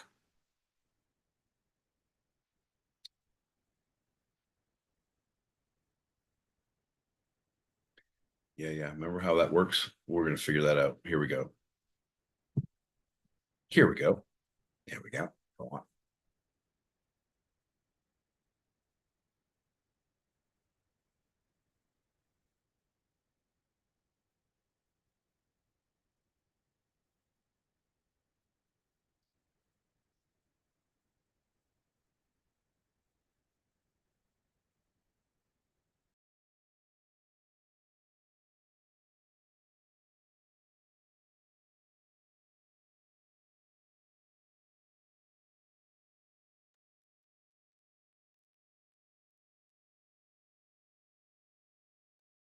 Okay, I don't know.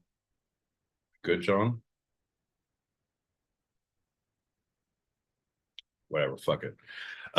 Bailey's from a shoe. I heard babies from a straw at first. And I was like, who drinks babies from a straw? Like, I drink my babies from a mug with ice. I like my babies on the rocks. Can I get should I have a gin gimlet? No. Should I have a rum and coke? Not today. You know what? Give me a baby. Give me 2 babies with a straw. Perfect.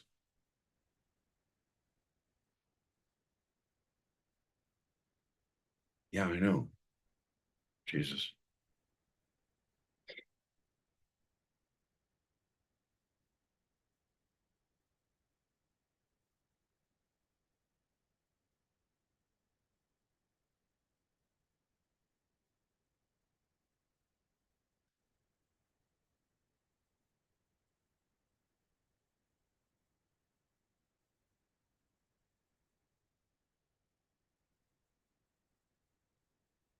Mm-hmm. Gone. Going door to door somehow. Don't know what happens when you don't have a door. I'm back in the corner. Mm-hmm. No, I'm with you. Mm-hmm. Totally not related at all. But have you guys? When's the last time? Hear me out. Hear me out. Anyone have babies right now? You have like babies, not toddlers, but like babies, or you're around babies. I don't have any. I mean, not right now. I mean, I just moved the last 3 I had. I'm going to get a couple more the next week. But, the whole thing is when you get the babies, they turn and burn. You got to get them out before they spoil. Anyway, formula, not great. Not great. But baby food, delicious. I'm telling you what, get some of that pumpkin, those little Gerber, little cans, those things, delicious. Highly recommend. If you're hammered and you're at a friend's house that has a baby, definitely get the pumpkin. Stay away from the peas, but highly recommend. Sorry for drunk Colin John. For some reason, drunk me really wants to have a half blacked out conversation with John L. Peacock. Hell yeah. Guys, don't think bad of me, John. Don't think bad of my favorite thing to say. He just seems so much fun to fucking talk to. It's always like fucking 6 in the morning or something. Dear. Brother, you do not have to be apologetic at all. That is one thing that my boy Peacock can affirm. We love that weird shit. Like, get the hammered call from a drunk friend at 2 a.m. Best thing ever. Like, all right. I mean, I was in bed, but I'm willing to wake up and fucking drink with you now because that doesn't get much better than that. Like, I am so with it. So yeah, but hear me out. Not to be Little John. No, actually, there's no belittling John in this. No, in this scenario, no. He's going to be a stalwart mate. He's going to be ready for a crack, bud. Like at any point you call me at any time after 3 a.m. Like, I'm gonna think about my life choices. John L. Peacock doesn't give a shit about that. You can call him at 6 a.m. and he will chop it up with you, bud. Like that is affirmative. And I respect him for that. Like, granted, the flip side of the coin is you can't call him before 3 p.m. ever. But it's a give and a take. What are you gonna do? You know what I mean? I'm gonna go on a record and say a junior citizen, not a senior citizen, but a junior citizen is the answer. I do like that. I like that a lot. A junior citizen. See, because you know what? I haven't heard that term. I like that. Delicious. I like that a lot. You have your adolescents, you have your toddlers, you have your preteens, you have your adults, you have your post-apocalyptic behavior. No, that's on me. That's not on you guys. Look, far be it from me to be demanding or creepy undertones, but John L. Peacock, come on, just unbutton another button. Throw caution to the wind. Holy shit. This fucking guy.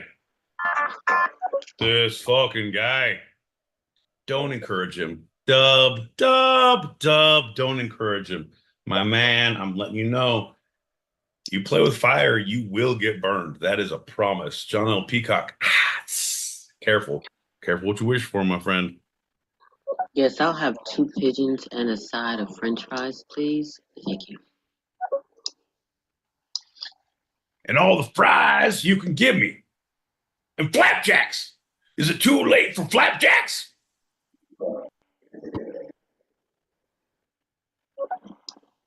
Okay, so if someone wants to give me a recommendation of anything else that Chris Christopherson is in, I swear to God, all I know is Blade. And it's sad because I know that, like, people say, oh, he's a musician, he did, like, country music. I don't listen to country music, I'm black. But then the other one is, just someone give me a recommendation because I don't know, I mean, there's got to be more than Blade. I mean, Blade's fucking awesome, but I mean, there's more. Right. No, there's so many good Chris Christopherson bits, but I know you say you don't listen to country music because you're black, but bro, the one you need to listen to, I don't listen to country music because I have taste, but I'm saying the one that is super good, The Highwayman. Look that up. It's Johnny Cash, Chris Christopherson, and Willie Nelson. And the three of them, they each take a verse and sing. It's so good. Oh, so good. Telling you what, bud. Also, Chelsea Walls. Oh, okay. John's back. Chelsea Walls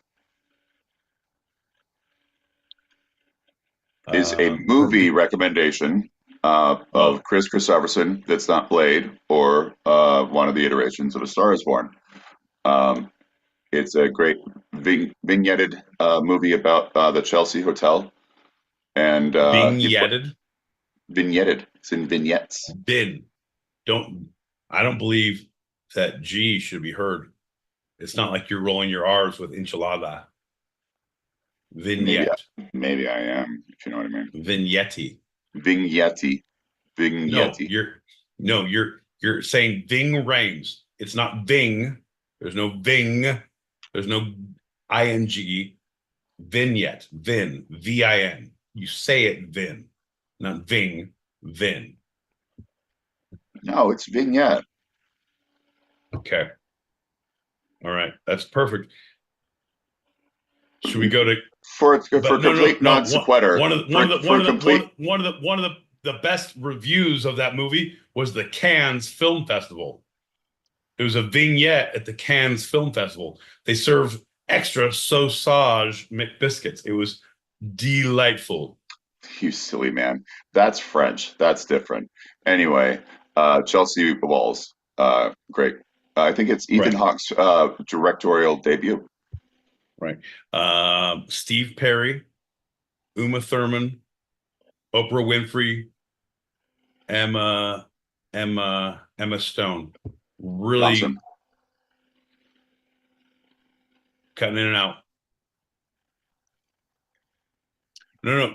Hey, bud, I'm just letting you know your shit's so bad. You gotta take a beat before you come in with a thing. You know what I mean? Okay. Yeah. It's messing up our what's that word? It's messing up our. I heard the yep. I didn't hear the first part. So what I need from you is I need your thoughts, your prayers, your undivided attention, your mother's maiden name, the last four of your social, and a list of your fears. I'm going to play these packets while you compile that list. All right? All right. My guys. Oh, I've been taken over by some kind of illness demon. Oh, and that's why I turned up to the Church of the Two-Sided Pod. Yes. I'm on my knees asking for you, John L. Peacock, and Custer, my boy Pete, to lay hands on me to cast out this evil demon. And that's why I'm a proud member of this congregation. Hallelujah.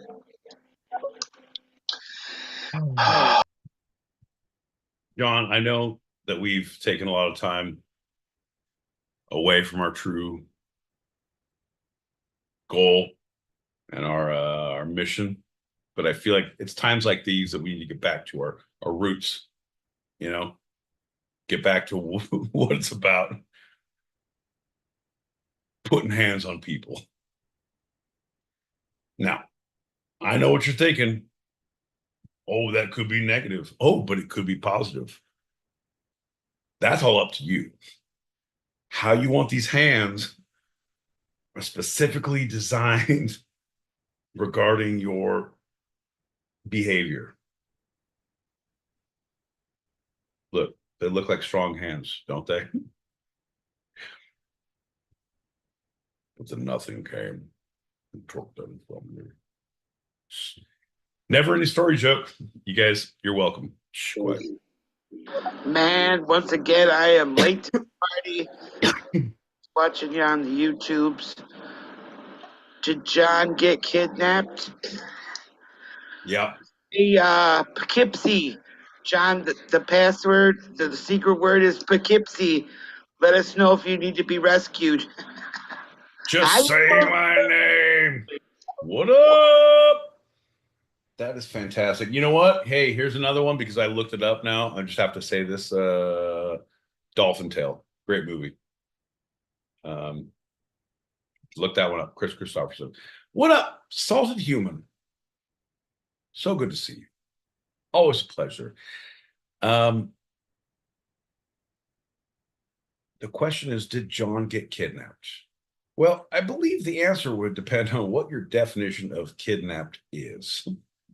So, all right. Turns out John's allergic to podcasting, and the paint fumes seem to be getting to him. Let's pop these packets. I first want to give a shout out to the amazing foundation that's super representing our delicious bone. Midnight Angel, the masculine, Zippy. Hey, what are we going to talk? Zippy. Jules, Hughes, Salted Human, greatest lover, and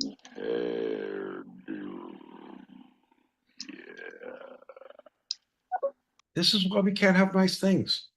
This is why, like, we just fucking inmates running the goddamn asylum, John. John, it's the inmates running the goddamn asylum. Oh, cat's away? Fucking mousy play. Look at you drinking beer like a fucking animal. John, have a cocktail like a human. Jesus.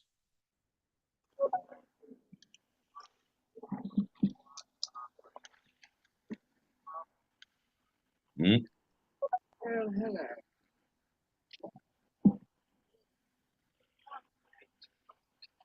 Oh, we got message issues. John.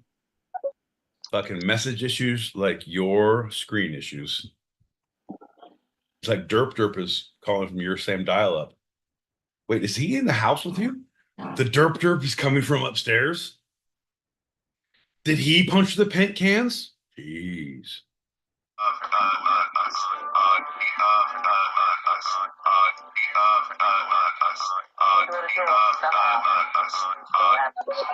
Anyway,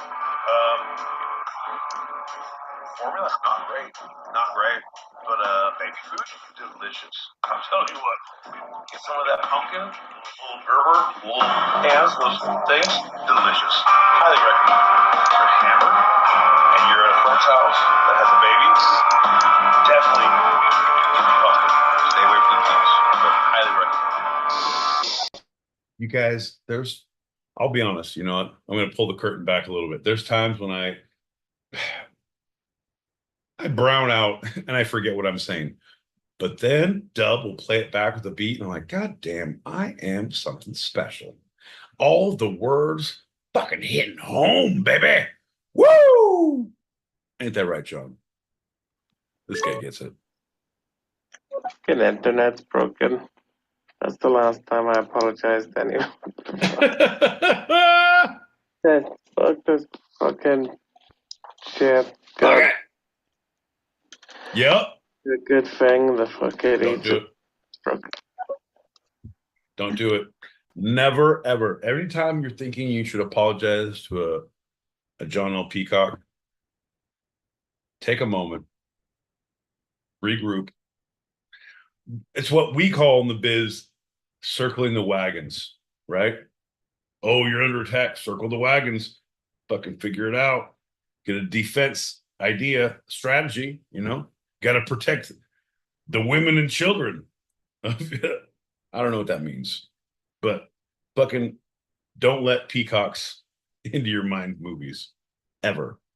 That's the recipe for disaster. Fire and the fatty burns. Or some people know they never learn. Rastafari, diggy diggy Rastafari.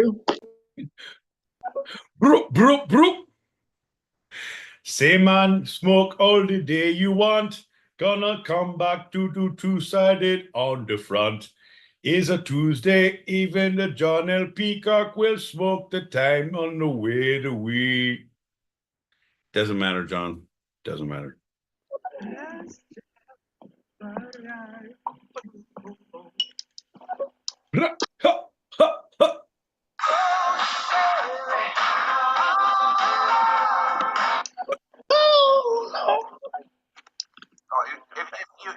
If you already know the answers to your questions, then why ask? Pig fuck.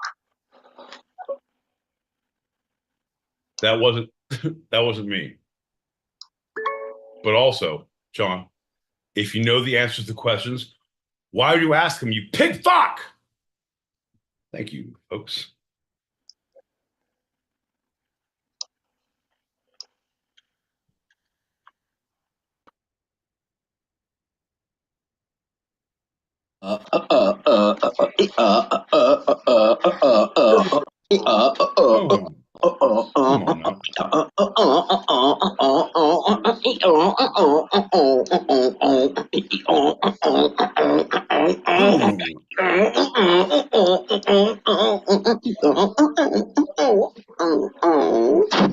Fucking awesome. Looking at the predictive text on that is fantastic. How about these apples? Shit. what? If I hadn't green roomed the green room myself, Faith Frequency, your favorite Dawn of Faith, I am going to say shout out to the room. But first, for the two sides of the pancake, it is the Pete and John, John and Pete, Petey Pot Pie, John Pit Pie, showman, you guys, showmanship. I'm just saying. I'm proud to be here tonight. Oh, yeah. On Tuesday/Wednesday night, where all you fine folks are here in the magic madness of madness. By madness, I say green room, you know what I mean? Because you got to hear the fucking show. I didn't. I'm here. Shout out to your fine persons. Julie, you're beautiful. Salted Human, you're beautiful more. No, both of you together equal Dolores. Or I can't really read. You know, Zippy, I can't read. Great. Anybody else in the 11, you know who you are. Hell yeah. Ladies and gentlemen, Faith Frequency, your friend and mine, someone of the ages. We love you. Thank you so much for tuning in. Where have you been? We missed you, girl. We missed you. I am going to bed. All right, man. Bed, I tell you. Get it? Get it? 3 days. Oof. And I don't know if it's COVID or hangover. The money to take any time off work. So let's just say it's a hangover. Yep. Not test for COVID, not guilt. Yep. Brother, I'm with you, man. That's the thing. My sick time is specifically for me. It's a mental health time. It's not because I feel sick. No, man. I feel sick. I'm going to work. I'm coming in. Y'all made me do this. You forced my hand. I didn't want to do this. You made me do this. Look at you. You brought this on yourself. You showed up. You told me to come. And here I am. Well, John, I'm glad that I'm here because, bud, it's times like these that again, why am I fucking pouring booze all over myself? You made me love you. I didn't want to do it. I didn't want to do it. To Zippy, long time, my friend. I came in for a shot to him. Yeah. Hell yeah. Zippy, we love you, bud. Cheers, love you, my friend. Cow. Sleep well. All right, got 3 more. Quiet.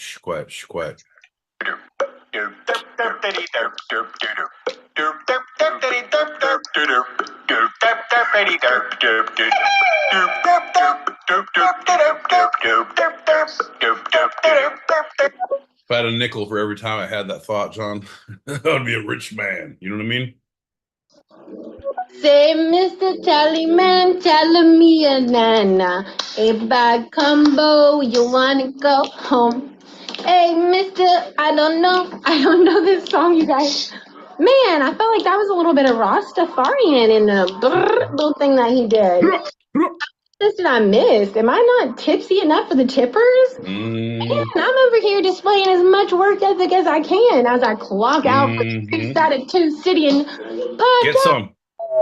Let's go. Yes. 2. We say 2-sided, yeah. Every Tuesday now we all Come on, John. I don't know the rest of the words, but I think you have them written down somewhere. Hey, Mr. John L. Peacock telling me you're... No, that's not it either. Here we go. Derpity derpity derpy derp. Until one day, derp.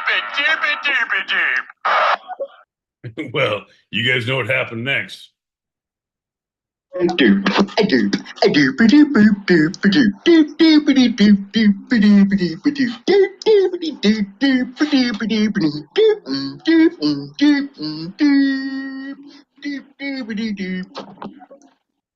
just when you thought it couldn't get any weirder,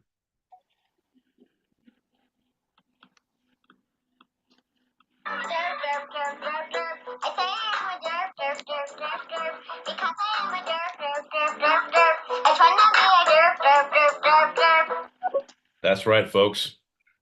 We're brought to you by John. John L. Peacock's love for the English language. Tune in next week, 8 p.m. Pacific, 11 p.m. Eastern, where you're going to find such great hits as The Etymology of Derp Derp. And other great hits like The Derpy of Our World. But one can't forget the greatest hits that put us on the map. The one that led us to the goddamn promised land. Bring me my derpin maker. That's right, folks. Every Tuesday, 8 p.m. Pacific, 11 p.m. Eastern. Don't forget the derper derp. Fuck your couch. All right, one more packet. You wanted it. You couldn't resist, could you? Couldn't resist. I couldn't. I had to. I it's weird. appreciate you, It's John. a thing. I appreciate you, but I want you to not In the sleep moment as well tonight. What I need you to do is go to bed like fuck and think about that moment and like that I saw you. I want you to know this. I want you to fucking lose sleep on this. Because why? Because this. Derp, derp! Derp, derp! Derp, derp! Right, folks. You heard it here first. You'll hear it here last. Only one shall pass, and none shall be happy. That's right, folks. Derper derp, the two sides. Well, my boy Pete, I know it's a little late for little Gingies and Petey boys. What do you think? Like 10, 15 more minutes? Yeah, no, I'm down with that. But if you ever say Petey boys again, your family will cry when they see what I've done. So let's keep your cards close to your chest and fucking play the next hand quietly. Yeah? What do you think? I think that person that I won't name could hang out with the little Gingies and have a little sleepover. You know what I'm saying? Here's Pillow the deal, fight. bud. I'm usually against fucking human trafficking, right? But when I see you in a storage closet that seems so out of place and so forlorn from your normal life, I then say to myself, maybe all trafficking isn't bad. Maybe sometimes it's needed, but that's on me. That's on me. That's what I, it's not real, but I'm just saying.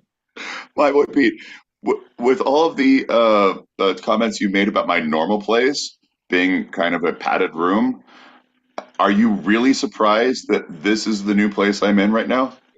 No, here's the deal, John. There's no barking dogs, chains, or fucking gimps around with fucking leather masks, zipping and unzipping their mouths, saying, "Hey, John, do you have more time to do the show?"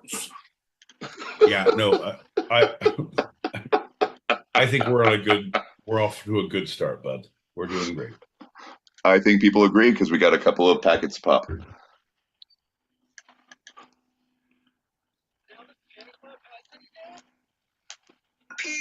The Petey Boys are here. The Petey Boys are back. The Petey Boys are back in town. Yeah.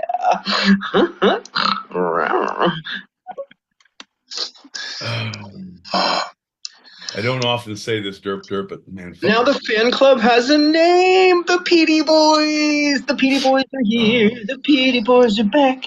The Petey Boys are back in town. Yeah. I don't normally say this, derp, but I'm gonna go on a limb here. I'm gonna throw some words out to you that I usually reserve for my co-host, but I feel like they're apropos at this moment. I feel like they will fit. I feel like they will not be out of place. I feel like everyone will understand. Hey, derp, fuck your couch, man. Don't bring that evil on me. Your couch, John. Y'all just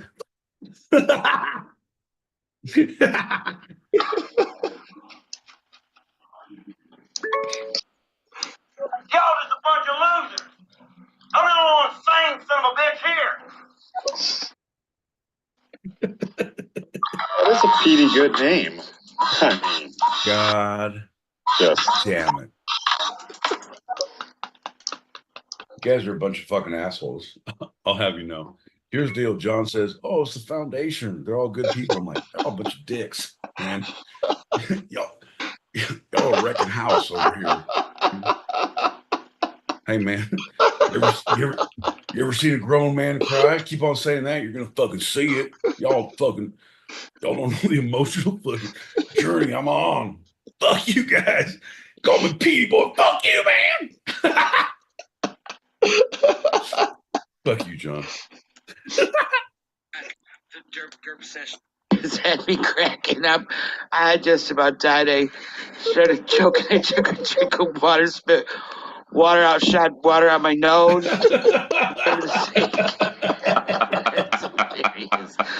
Oh, guys, one of these days, my schedule will be corrected, and I'll be able to catch a full show. I love you guys. Shout out to the foundation. Shout out to the panel. To the audience, how you doing? How you doing? How you doing? How you doing? Hey, quit touching me. Hey, how you doing? How you doing? Please keep your hands to yourself. How you doing? How you doing? It's tough to make a pass in this room without getting groped. Fucking foundation, more like a little pedophiles, if you ask me. Ew. See what I did there, John? I brought it back and I used it against myself. Welcome to the P.T. Boy Foundation. Ha ha ha. God. Don't you know? Oh, you know I love you. Always have. Even though you call me Petey Boy, I think you're a real good lad. One of these days, Alice. One of these days. Right in the kisser. I don't know where you roam, but I can tell you here in Southern California, nothing on the kisser. It's too personal. Like we're all pretty woman style out here. Nothing on the mouth. Right. Yeah. Pete prefers on the veranda. Yeah. Somewhere uncomfortable, like the back of a Volkswagen, you know. I think this is the perfect time to tell you about the Streisand effect. This is when Barbara Streisand had a photo taken of her house, and she made us think about it, like Petey Boy, maybe. Hear me out. Hear me out. Take a breath. This is where I get to make a joke, and you get to shut the fuck up for a second, because you're going to give a lot of information, right? Hey, here's some facts. No one gives a fuck, John. No one fucking cares. Hey, here's Barbara Streisand's house. Fuck you, John. No one cares. I'm going to make a joke. It's going to be hilarious. People are going to laugh, tell their friends, tell their coworkers, the water cooler, tell their parole officer when they go in for the piss test. John, it's going to be great. Hear me out. You were fucking trying so hard to feed me the answer during the show. It was the effect. The effect. It was the effect that they had, and you kept saying effect. And in my mind, and I'm so glad I didn't say it, because at that point, I couldn't defend it. But now, John, now that I have my legs under me, now that I have my wherewithal, now that you'll give me a little fighting room, John, I couldn't help but think, like, the Mandala effect? Mandala was in the fucking 70s movie? That's crazy. I thought she was the fucking social justice warrior from the Middle East that just came to light in like 2008. It's crazy town. What a world we live in, isn't it? What a world we live in. Also, I'll be honest, if they took a picture of her house, I'm guessing it's probably destroyed. I know how the Middle East conflict went, John, and it is not good for the residents of the Middle East. Mandala or not, your house is fucked, my friend.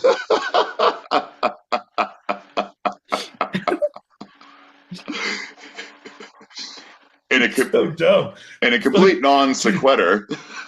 Tell me about Barbara Streisand's house, John. Tell me more about Babs was fucking. Hey, fuck you, John. Tell me things I don't want to know, and I'm gonna put them in the back pocket and have a nightmare about them later that I won't get good sleep with because you forced fucking facts into my brain.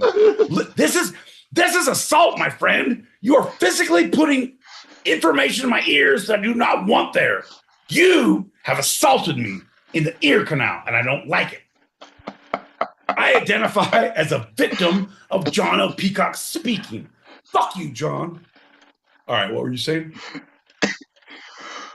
Well, just to wrap that up, the Streisand effect was published. That picture of her house on page 17 in some random newspaper, and she went and complained about it to everybody, and so the newspapers all talked about it, and therefore it became popular where it wouldn't have otherwise. This was pre-internet era, and now with the internet, they're using that term for when someone makes a stink about something, like a post that someone complains about, and then suddenly that post is the most famous thing. Oh, God damn it, John. If I was a smarter man, if I had my wits about me, I would make a really good quip about keeping this down and under wraps so we don't fucking blow this whole lid off the two-sided pod on Tuesdays, 8 p.m. Pacific, 11 p.m. Eastern.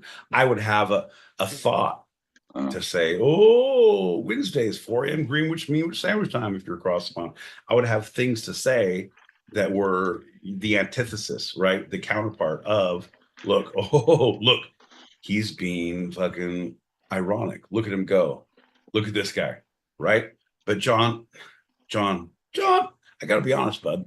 We're fucking way past that point. we are late in the game. There's 7 seconds on the clock. Fucking, we're 4 yards from the goal line, and we have to push. You know what I mean? Right? It's not what I want, but it's the way to win the game. Yeah.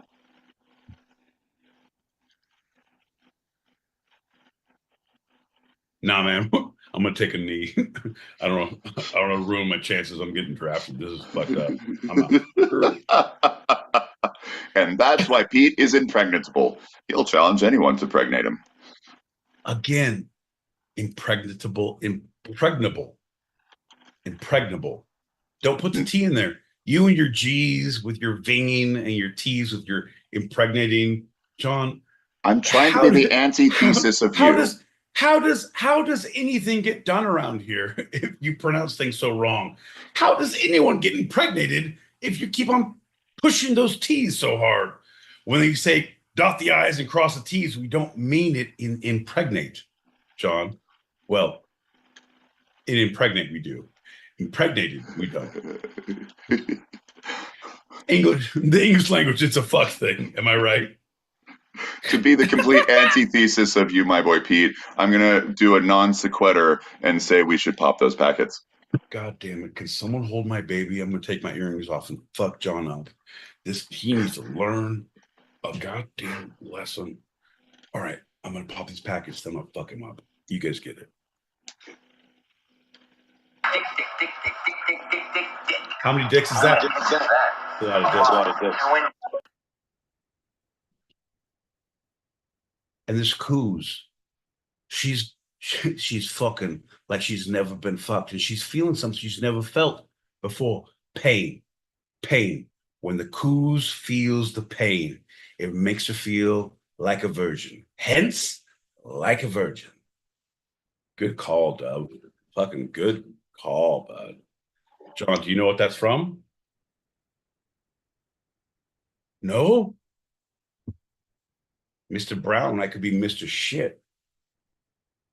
Ain't nobody be calling Mr. Black. A bunch of guys argue. 37. My girlfriend sucked 37 dicks. In a row?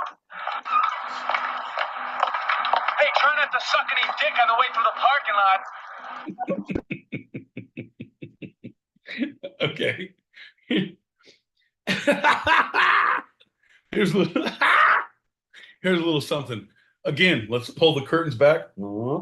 That clip was from Clerks, the movie, where it said, hey, don't suck any dicks on the way to the parking lot. Well, yeah, I call him, that's his name. His name is Snowball. Why is it Snowball? Because he likes to And then the whole scene, and that happens.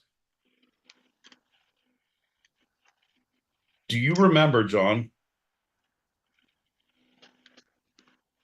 College? I do remember some of college. Do you remember Amy? Uh-huh. I do. Do you remember she lived in the house on the highway from Safford to Thatcher with Amber and all them on that in the house? Uh-huh. I do, because Amber introduced me September. to them. Uh-huh. Marina. There was a night. There was, because Amy and I were hanging out, and she then hung out with Forrest. You remember Forrest? Maybe not. Nate's friend who was like graduated college and living in a college town. Like, oh, you're like 30 years old and like had a construction job. And, like, you're living with roommates. Like, what the fuck, bro? What the fuck is this? Some reason I remember Nate, but not Forrest. Yeah. She hung out with him.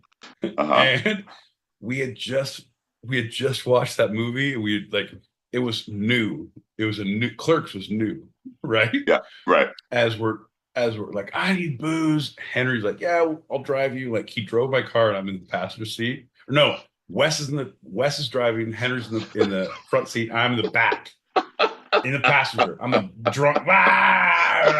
Your car. My car. And as we're going to Circle K, we passed their house on the highway and we're doing like 40, 45, 50. I was like, don't suck any dicks while I'm gone. Marianne, the next day, was like, I heard someone yelling, don't suck dicks while I'm gone. It's like, that's weird. Who would say that? Like, who would they say that to? Like, I don't understand. And it was like, he said it. He yelled it out the window. Like, that doesn't sound like me. That's weird. Huh. I'm a man about town. People respect me. What are you talking about? I'm a drunk on the go. Look at me. I have Circle K appointments everywhere. Wait, what's the Amy reference with Marianne being the one who yelled? Because I yelled at Amy. The whole thing was about Amy. Because you've both seen the movie. 37. 37? 37. That's a lot of fucking dicks. Jesus. Dick. How many dicks is that? A lot. Reservoir Dogs. All right, everybody pitch in $1. Hey, we're $1 short. Yeah, Mr. Pink. He doesn't believe in tipping. No. Yeah, nah, fuck all that shit. Because of you, I'll tip this time, but I don't do that. But if you weren't paying all right, fucking somebody whack this guy, all right? Oh, you whack me in your dreams, you better wake up and apologize, you motherfucker. You think I don't know it, John? John, I know that movie backwards and forwards. Also, True Romance. There's a Marsh song, a dub, deep set. Yeah. That samples that. You're so fucking cool. You're so cool. You're so cool. You're so cool. Fuck yeah. All right, we got Faith here. Faith. Doing hot. How you doing, girl?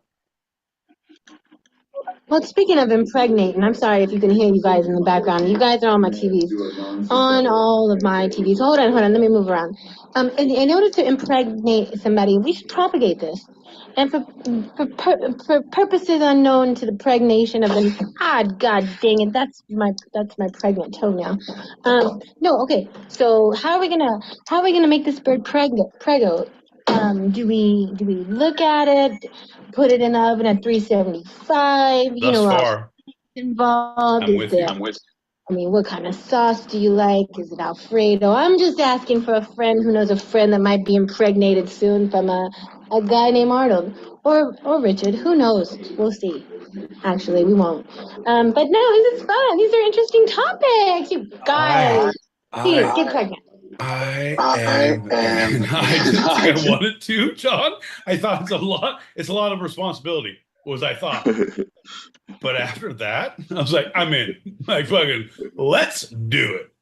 Let's goddamn raise a family.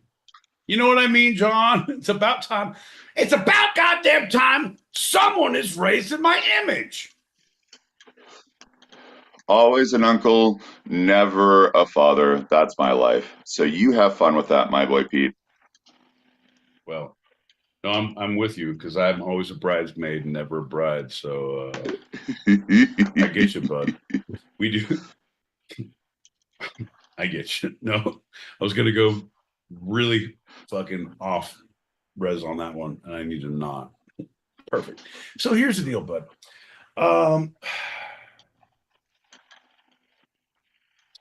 I believe that the choice of one's reproductive system should be left to the person, right? just because you put this baby in me doesn't mean I want to keep it.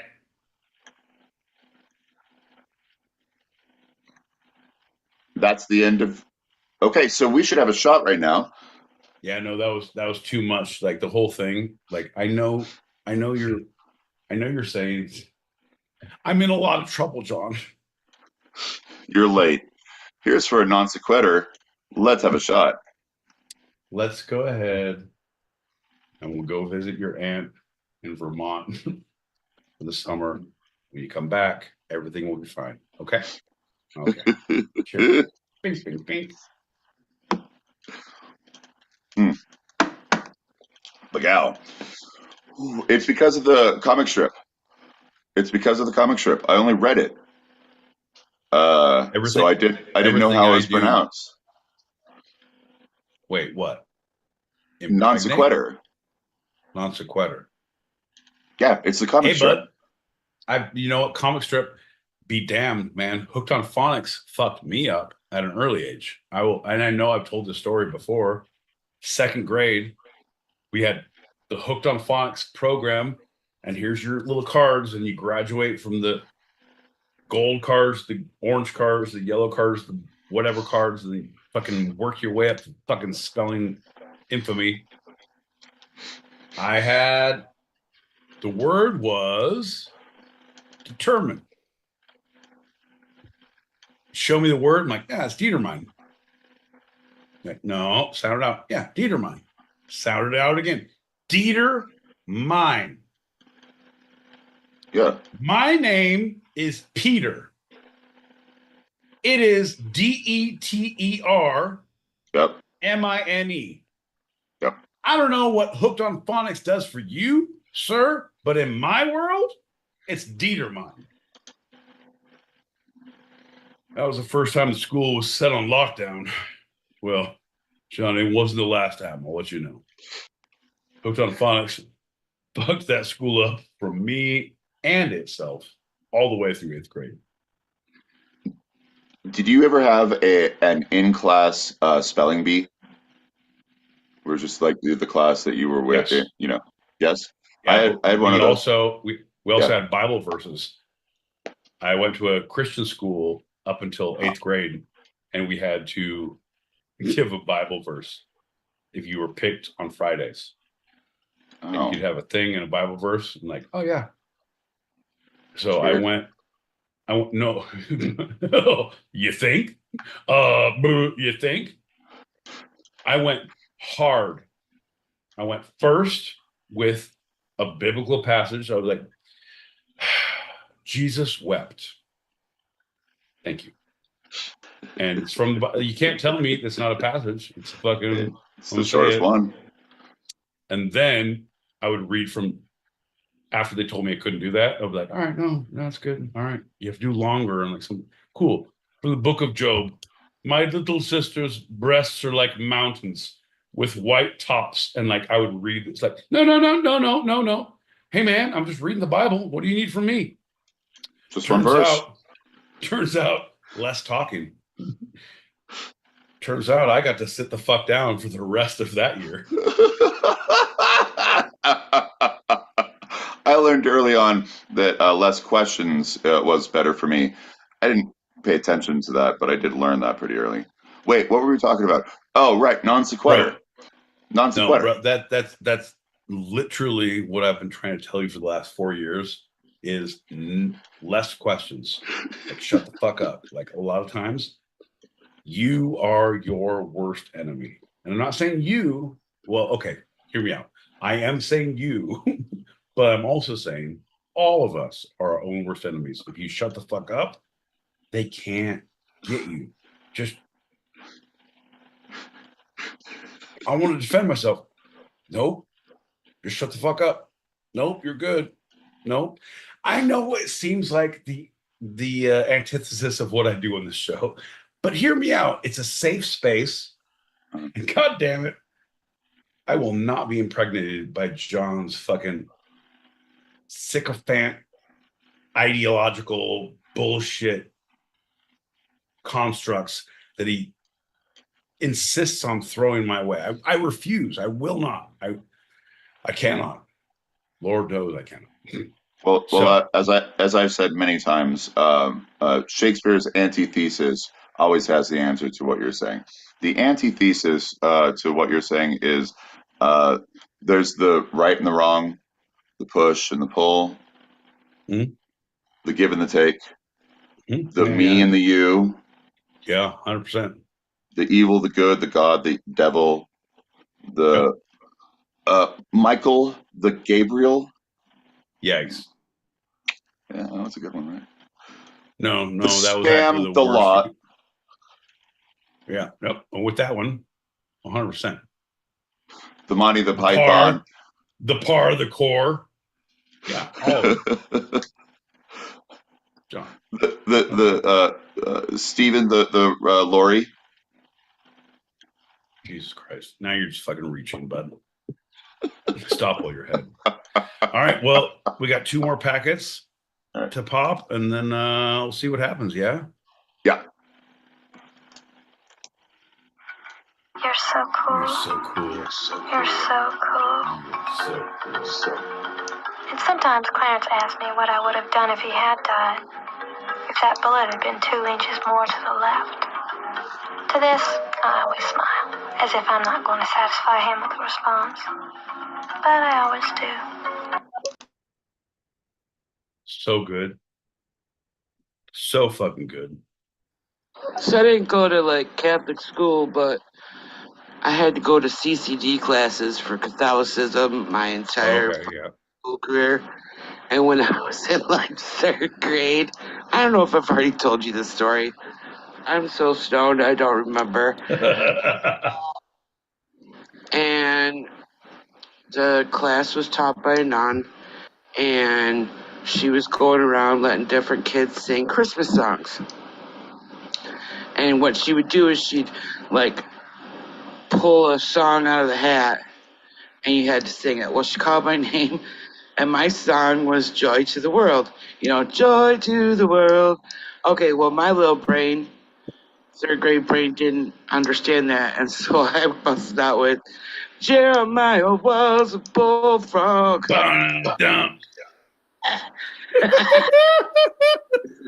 about that. Hilarious. Was a good friend of mine. Yeah. Even though 2-sided pod came on once a week, it was quite a time. John L. Peacock, my boy Pete. Every Tuesday night, and come on the block.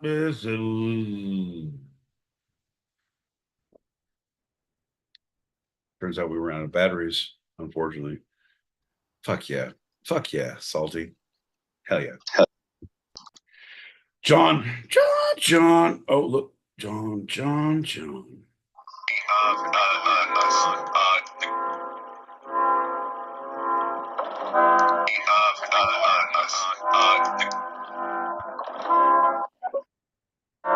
You have a big dick.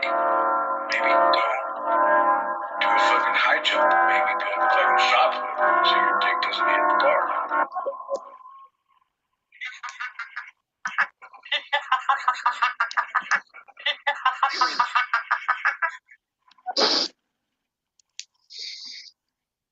John, there's very few times in life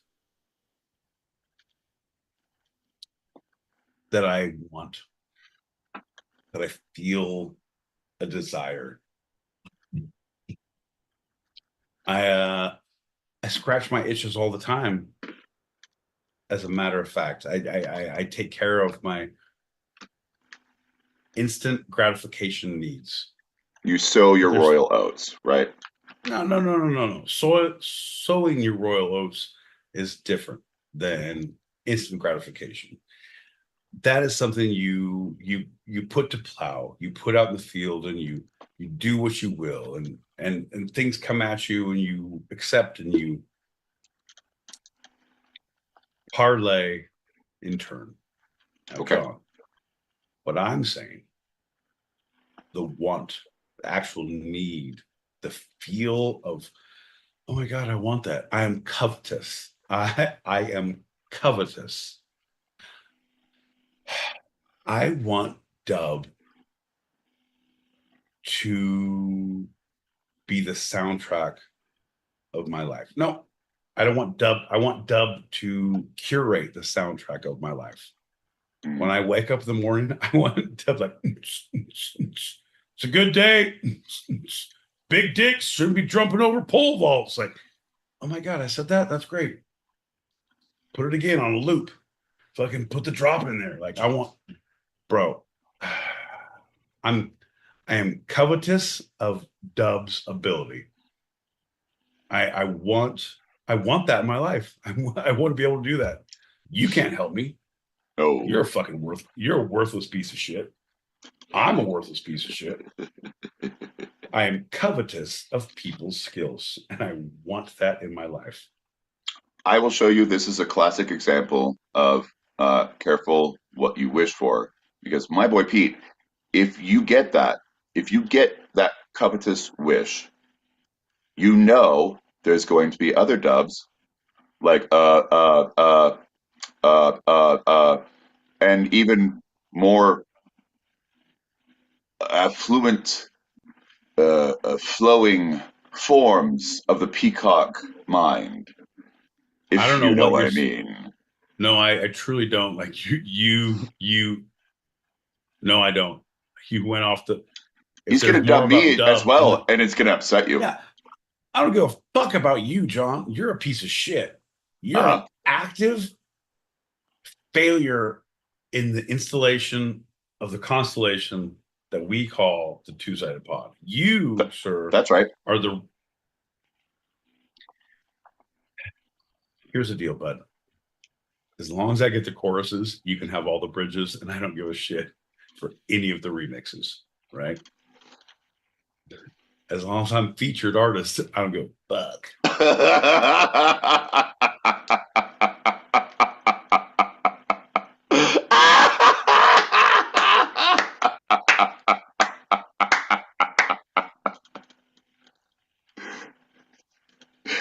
Oh, bud. Well, you asked and I answered. What are you going to do?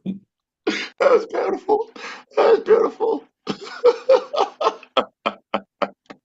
I think we got one more, and then let's see what happens.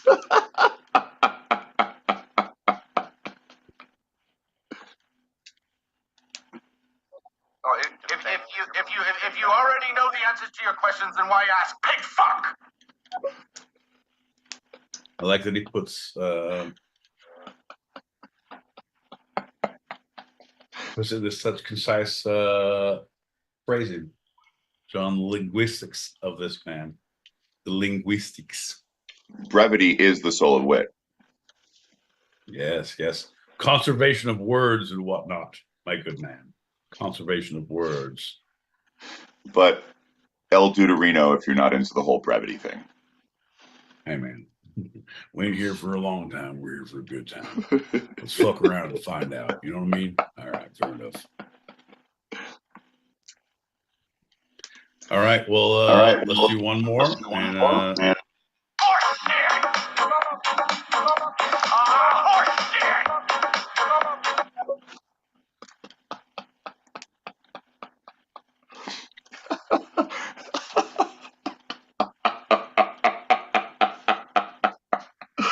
I challenge you, my boy Pete. Was that you, or was that a sample?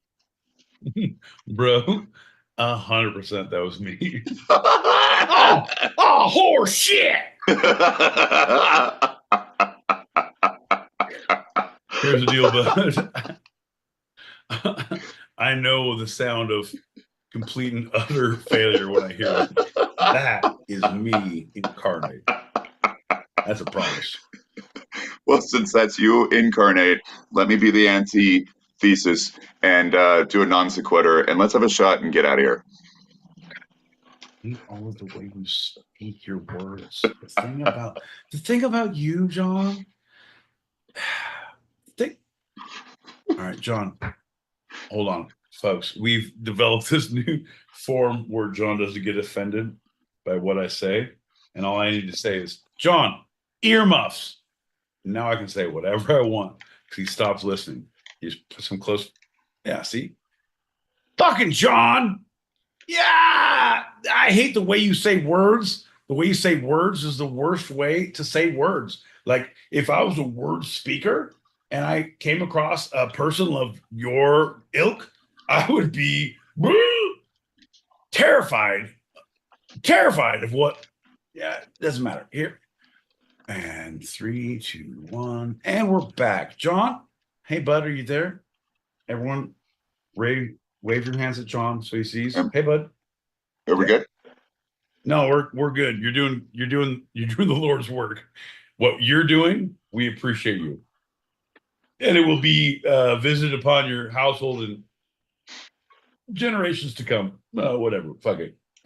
Well, I appreciate you, my boy Pete. I don't know what you said, but I assume it's a praise because you know what? You've done a special thing for me very recently, and I want to tell you thank you from the bottom of my heart. You're a good person, and you always shall be. You're a dearest friend to me.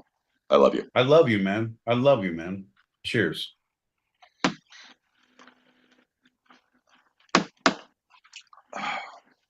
Oh my God. Fucking who wet my pants? Someone came in. This is bullshit. All right, somebody fucking pissed my pants. I am pissed. Well, in the pants, but also pissed about someone wetting my pants. That's not true. It's not even that bad. We're cool. All right, bud. Well, you know what, man? I appreciate you. I think as they all say in the old cattle industry, time to let these bovines graze. I don't know. I'm not sure. I haven't been to Montana in a while, but I'm guessing if they did. Here's the deal, John. Fill in the blank of the regional dialect nomenclature that you would state to make everyone feel good. Man. Well, with all the cows lowering and everyone else kicking up a heel, I think it's time to hit the dusty trail till we meet again. Fair enough, John. Fair enough, bud. Thank you, everyone, for tuning in. Thank you, everyone, for the YouTube. We got Lala. We got Hano, my man. Fuck yeah. We got Austin Sauces out here. We got everyone on the YouTubes. Spondy. Insta Snaps. We got Spondy. We got Foxy. We got Delicious. We got Dub. We got Jules. We got Assaulted. We got Assaulted. Wait. I'm gonna go on a limb and say Jesus. I can't read what your name is, but I feel like I don't know, man. I don't know, but I appreciate you. Thanks for tuning in for a hot minute on the way out. They can't catch us if they can't find us. Ain't that right, John? That's right. I don't have a shot here. We just did one, but Pacal, delicious. No, wow, throat. Bye, everybody.